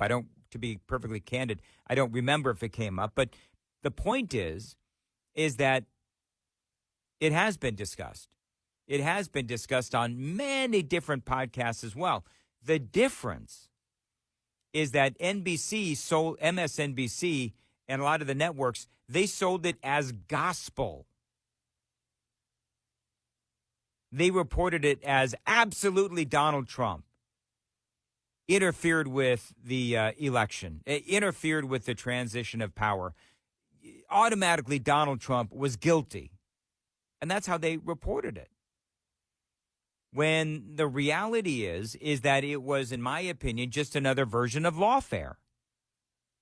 And so the election was a rebuke of not only that lawfare, but it was also a rebuke of the mainstream media, MSNBC. And I know that there's a lot of talk about whether or not Elon Musk will buy MSNBC. I don't know if he's going to buy it or not. He sent some tweets out. I spoke about this on my morning show here in Nashville, where Musk tweeted out over the last couple of days, posing a question on X. Should I buy MSNBC and fire Rachel Maddow just for fun?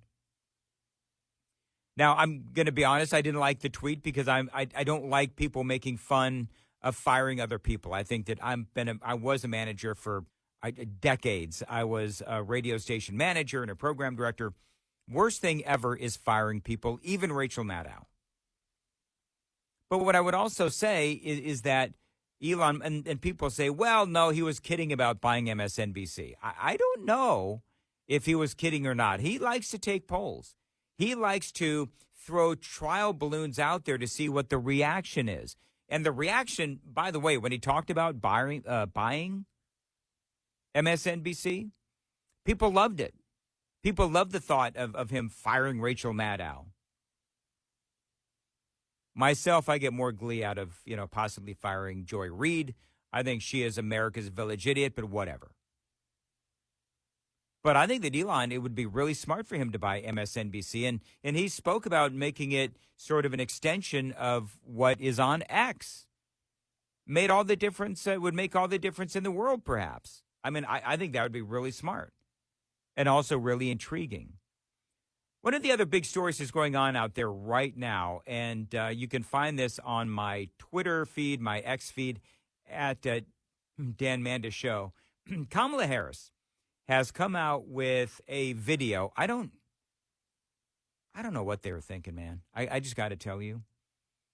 So this video is going viral for all the wrong reasons. Now, she's on some sort of a Zoom call. And basically, she is talking about the election, and she's trying to give Democrats some sort of a pep talk, I guess. It feels like a prep rally after they've lost the football game. But it's a 9-minute, 35-second video, and she's talking a lot about the election, and she's talking a lot about moving forward. And one of the first things that she did was she thanked her running mate, Tim Walz. Thank you, Tim. Thank you. Back at you, brother. You are such an extraordinary leader, and we have become lifelong friends. I just, in front of everyone, I want to thank you, Tim. So here's the funny thing. That was right at the beginning, and Waltz had his own little conversation. And it's just like a big Zoom call. Picking Tim Waltz was clearly a major mistake for Kamala Harris. Everybody knows it. You had the stolen valor. You had him, the goofiness. You had him bailing on his bailing on the military when he decided all of a sudden his group was going to be shipped off to, if I remember right, Iraq.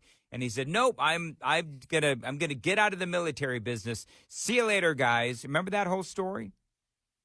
So he talked about taking guns into the field of battle. He bailed on the military when it was time for his unit to go to Iraq. He had the jumping around and the double hand waving out there on stage. And he was just he was a mistake and incredibly progressive. He was just a mistake.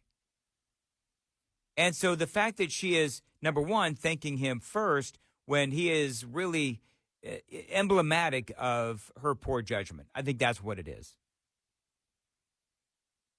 But people are saying that she was drunk. As a matter of fact, if you follow me on X, you will see, just go down a little bit, scroll down a little bit, because somebody actually took, this is what I love about social media, somebody actually took her video, and as she's talking, they have I don't know, photoshopped in a big, I don't know if it's a wine bottle or just a bottle of alcohol, but it's in her hand. And so she's like the drunk at the bar. She's like the drunk at the bar who is just rambling incessantly. And I got to tell you that this whole video, 9 minutes and 43 seconds or whatever it is, you have Democrats who are face palming right now because it is just an awkward video. And I am thankful because I know your character is such that you're not going to get knocked down, and you're in this fight. And she's talking, by the way, to her former staffers. And you're in it for all the right reasons. And I know that about you.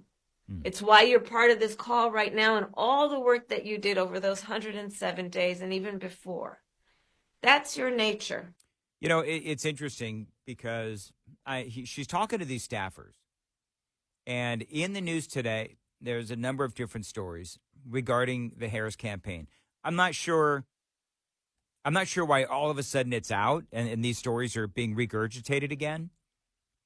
But there's a lot of staffers that are coming out from her campaign, and they're saying some really nasty things about her inability to connect, about her inability to campaign, about her inability or refusal to appear where it matters. And the staffers in question, they're coming out anonymously, and they're saying that the entire campaign was nothing but a train wreck, horribly run, no internal communication, no real stated mission except Republicans are weird, Donald Trump is Hitler, and conservatives are Nazis.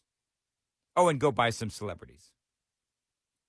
And she says that this is a campaign that she's proud of. And the outcome of this election, obviously, is not what we wanted. It is not what we worked so hard for. But I am proud of the race we ran. I thought that was interesting. We're proud of the race that we ran. I would have to ask the question as to why and how. How are you proud of the campaign that you ran?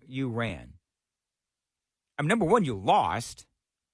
Number two, you had over $1 billion, and you ended $20 million in the hole. Part of the news cycle today, people are saying the FEC is knocking on the door of Kamala Harris and the people that ran her campaign. They've got some questions. And somebody called up earlier at 866-90-RED-EYE and said, well, you know, it's not just $1 billion. Don't forget about the super PACs that she also had at her disposal. Okay, so that makes, the guy said, another $1 billion, whatever. But not to mention the fact that you had all of those various networks, MSNBC, ABC, CBS, NBC, and the lot of them. And by and large, their coverage of Kamala Harris was glowing. Their coverage of Donald Trump was terrible and attacking, and she still lost. So tell me again, how is it that you're proud of the campaign that you ran? You wasted a lot of money, and you actually lied. And those lies are now coming home to roost. I've got details straight ahead. 866-90-RED-EYE is the phone number, 866-907-3339. Dan Mandis in for Gary and Eric. This is Red Eye Radio. Brought to you by Hot Shot Secret. Hi, I'm Jen Loomis, a transport safety expert at JJ Keller, and I'm here to share a tip on speed and space management. Due to safety concerns, many motor carriers have policies that limit or prohibit the use of cruise control.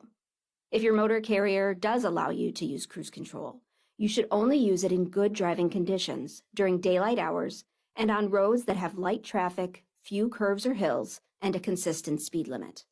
Never use cruise control when operating in adverse driving conditions, including wet, icy, or slippery roads, during rush hour in heavy traffic or on congested highways, at night, or when you're tired or fatigued. During all of these driving scenarios, you want to be controlling and adjusting your speed as you drive instead of having to suddenly brake if you encounter an obstacle. In the case of a slippery road surface, you want to be able to slow your vehicle by not accelerating instead of using the brakes whenever possible. This tip was brought to you by JJ Keller and Associates. Visit us at jjkeller.com. Lines open for your calls. 866-90-RED-EYE on Red Eye Radio.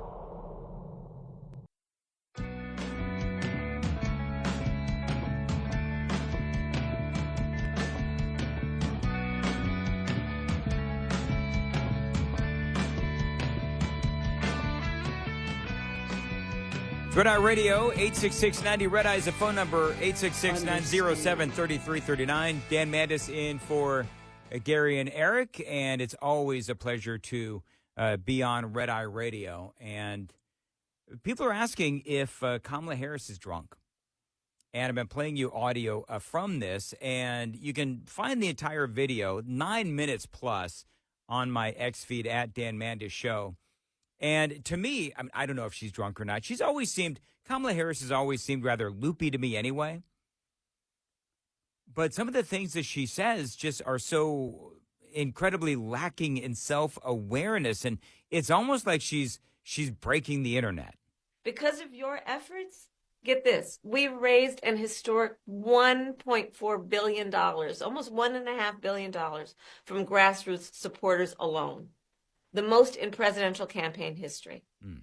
Nearly 8 million donors contributed an average donation of about $56. to fuel our people-powered campaign. So the lack of self-awareness, again, is just like, oh, my Lord, do you hear yourself? Because the issue with her campaign was a tremendous amount of resources. I mean, she famously spent $100,000 on for the set of a podcast. So she's going in to do this Who's Your Daddy podcast, and she demanded a set actually be built, and it cost $100,000. Not to mention, in the news today, this is a very big deal. You know, the networks wonder, why exactly is it that we're losing credibility with the American people? Well, you might want to ask the likes of Al Sharpton and MSNBC. This is a very big story, and it's coming up next on Red Eye Radio.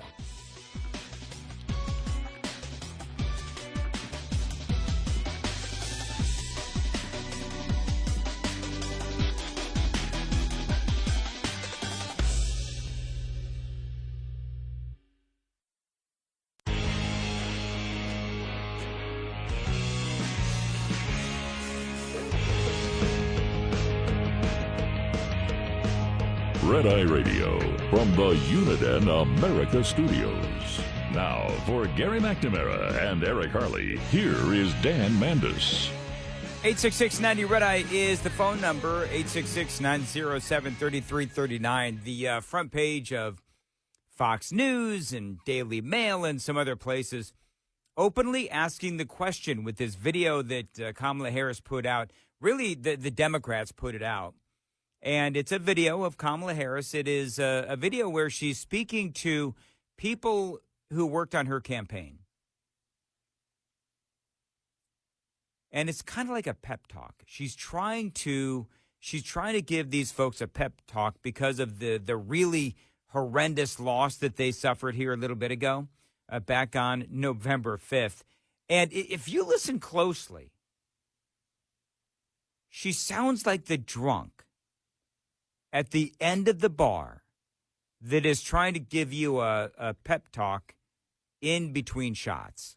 So look, we still have a lot to fight for, okay? A future where every American can pursue their dreams, ambitions, and aspirations, where the women of America have the right to make decisions about their own body, not their government telling them what to do. Our fight for the rule of law, for freedom for all, for equal justice, for the sacred principle that everyone, no matter where they start out, has certain fundamental rights and freedoms that must be upheld. That's not over. And she's kind of slurring there. I mean, I heard that in my headphones, and you can listen to that, and you're thinking, what's going on? And I just have to remind you, don't you ever let anybody take your power from you. You have the same power that you did before November 5th. Actually, I would say to Kamala Harris, you don't have the same power. You lost control of the Senate, so now you are in the minority in the Senate by 6 seats. So that means you don't have the same power. In the House, you're down by, I think, 6 seats as well? The last count. So you don't have the same power in the House either. And you're no longer in power in the White House. So no, you don't have the same power, actually. But as you've heard me say many times, we like hard work. Oh, Lord. Hard work is good work. Right. Hard work can be joyful work. I can't take it anymore. But it sounds so, I don't know, October 2024, doesn't it? And so, yeah, I don't know. You go to my X feed and you watch the video and you determine for yourself if she's actually hammered. I don't know if she is or not. The rumors have been out there that she has a drinking problem. People are saying, if she wasn't drunk, maybe she should have been, because that is, they say, an awful video, and that's my thought as well. This is Philip in Texas on Red Eye Radio. Philip, thanks for calling in. Hey, Dan. You're great. Thank you. So are Gary and Eric. Love them too. I was I couldn't be more serious when I say this, that I seriously think that they should do drug testing in Congress or all politicians. I mean, why not? We do it on the basic level of just any job. It's just everyday people. Yeah. But the people who are up there representing us, I mean, well, look at it. I mean, look in the White House, and there was even talks whether they did or not. There was allegations there about Gates, but they have a fund for basically a defense fund in Congress for senators and House members to protect them for cases against sexual allegations. Oh yeah, I know all about that, and I'll say this, Philip, that cocaine that they found in, was it the White House? I think it was the White House. Yeah. And and that had to belong to someone, right? And if it didn't belong to Hunter Biden, well, then who did it belong to? I mean, honestly, my bet is on Hunter. But you know what? To your point, I think the drug testing for, Democrats, Republicans, everybody, I wouldn't mind that. Listen, they work for us, right? Oh, how amazing! How amazing would it be? How amazing would it be, Philip, if we could have like a national referendum? It's like, do you want your lawmakers to be drug tested? And I'd be willing to bet the majority of the American people would say absolutely they should be drug tested. Why not? Exactly. Yeah, exactly. Yep. All right, Well, Philip. Well, and thank you. Thank you very much for the call. I appreciate it. He's got a great point there. He does have a great point. And listen, you know how many times I've been drug tested? A lot. Passed every single one. It's interesting too, because when you see some of the things that go on in Washington, D.C., the parties that are out there, you've heard from people inside Washington, D.C., that they have, let's just say a lot of parties, and there might be a lot of substance there. I would not mind our lawmakers being drug tested at all. When you look at this audio from Kamala Harris, and one of the things that is out there right now, there is a big deal going on regarding Al Sharpton. Now, Al Sharpton, let me get back to the page real quick. Here it is. The headline is from Al Sharpton. Sharpton's pay-to-play scandal ricocheting around the halls of MSNBC, says an insider, and it cannot be acceptable. How does this crap happen, they say? Al Sharpton made $500,000 for that interview with Kamala Harris. You know what's interesting? You ever hear the you ever see like infomercials on, Sunday morning TV or whatever? And oftentimes they have a disclaimer, right? The following is a paid endorsement or whatever it is. The following is a paid program, that kind of a thing. Well, that's what this was. I mean, they might have been hawking like vitamins on a Sunday morning, TV show. She has this big long interview. Remember this, right? She had Oprah, she had Al Sharpton, she had a few others as well. She had the Who's Your Daddy podcast. And so she sits down with Al Sharpton, and everybody thinks that these interviews are on the up and up. But she paid Al Sharpton $500,000 for a glowing interview where he asked her nothing but softball questions. How is that okay with MSNBC? I mean, just so you folks know, I'm in the news business. And if somebody came up to me and said, hey, what we want to do is we want to pay you $500,000 to get access to your audience so that they'll vote for me. Well, number one, that $500,000, that was money not well spent, because the MSNBC audience and Al Sharpton's audience, really, they're already voting for you, Kamala. Duh. That's number one.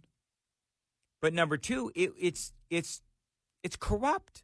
There's no other way to say it. I mean, just so you folks know, that is not normal in the news business. Now, the question is, do you consider MSNBC news, or is it propaganda? They say, this is from Fox News. The growing scandal plaguing MSNBC host Reverend Al Sharpton has been ricocheting around the halls of 30 Rock, and his colleagues calling it a bridge too far for them. On Tuesday, MSNBC said it was unaware that Vice President Kamala Harris's presidential campaign paid $500,000 to Sharpton's National Action Network. It's a nonprofit, of course, they say, ahead of a friendly interview with the Democratic nominee just weeks before the election. MSNBC was unaware, the official quote to the Free Beacon, MSNBC was unaware of the donations made to the National Action Network. They say in a quote to the Washington Free Beacon, they were the first to break the story. Sharpton ought to be fired. Do you know if I did that, if somebody came to me and said, I'm going to give you money so that you can interview me so that I can have access to your audience and you're not allowed to ask me any questions other than the questions that I give you, they've got to be softballs, man, I would be fired. So why is Al Sharpton? You know he's not going to be fired, right? Everybody knows that he's not going to be. Now, maybe he will be, and I'm going to look like I've got, egg on my face. But I don't think that he will. They say, of course, Harris sitting down for that friendly interview on October 20th with Sharpton, an open supporter of Kamala Harris and the Democratic Party. Following Harris's defeat to President-elect Donald Trump, FEC filings revealed the Harris campaign gave two $250,000 donations to Sharpton's nonprofit organization in September and October. However, the MSNBC weekend host did not disclose to viewers the apparent conflict of interest before or after the show. Neither did he disclose the donations to his bosses at the network, according to the Free Beacon. No one is surprised, they say, that anybody at MSNBC was rooting for Harris. They say this feels like another level of nonsense. Like, you're kidding me, right? This is weird. A current MSNBC employee reacted to Fox News Digital. Here's the other thing, and they point this out in the article. Kamala Harris, and this speaks to the really inappropriate utilizing of the campaign donations, right? So Al Sharpton could have given her the interview, and it would have gone the same exact way, right? I mean, Sharpton, again, an open supporter of Kamala Harris, he could have had her in, and this same interview would have happened because he's an arse kisser of Kamala Harris. And he's a progressive. Why did she feel the need to give him $500,000? You see, that's the part that doesn't make a whole heck of a lot of sense. Now, the MSNBC audience, I mean, here's the deal. Obviously, they're not going to care. This is what MSNBC does. By the way, moving on. But I just, for me, Al Sharpton getting $500,000, this all kind of, as people say, it all checks out, right? To me, the whole thing is, and MSNBC is at least this interview with Al Sharpton, the whole thing just screams corruption. Alec Baldwin. I know that you've probably, if you listen to talk radio, you watch some of the various conservative news outlets, you've heard what Alec Baldwin had to say about America. Half the people in the country are happy, and half the people in the country are very unhappy. It's a very difficult time in the United States. And I think the only way people can learn what is happening, and film is unique in this way, not only what's happening in the United States. You might not learn from the news. Television news in the United States is a business. They have to make money. And again, not to go into great detail about that, but there's a hole, there's a vacuum. There is a gap, if you will, in information for Americans. Okay. Americans are very uninformed about reality, what's really going on. Wow. So he just said Americans are very uninformed about what is really going on. It's Alec Baldwin. And basically, I think part of what he's doing is he's blaming the loss of Kamala Harris. He's a flaming progressive. He's blaming the loss of Kamala Harris on the media, I suppose. Climate change, Ukraine, Israel, you name it, all the biggest topics in the world, Americans have an appetite for a little bit of information. That vacuum is filled by the film industry. It's really not. So, number one, I don't believe that there is a vacuum. I believe actually that the American people, I believe this, that the American people are more informed than ever before. Because you've got the internet, you've got X, you've got social media sites, you've got all of these different podcasts out there and talk shows as well that are giving people opinion. Now, what he's truly angry about, what Alec Baldwin is truly angry about, is that his party no longer controls the narrative. So he is lashing out. That is what Alec Baldwin's problem is. And by the way, Sharon Stone had something to say as well. We'll cover that in the next few minutes. Dan Mandis here, 866-90-RED-EYE. This is Red Eye Radio. Get in touch with Red Eye Radio, toll free at 866-90-RED-EYE.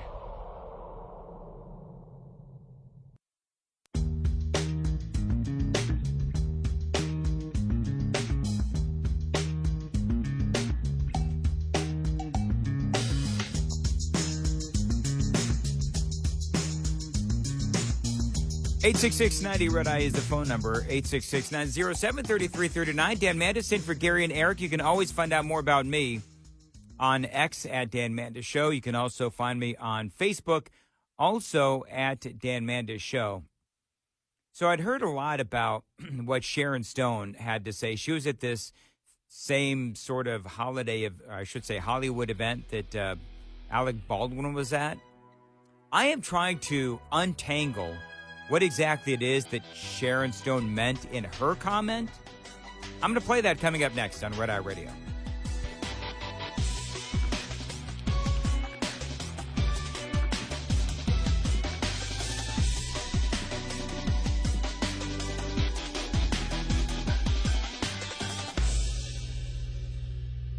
This is Red Eye Radio on Westwood One.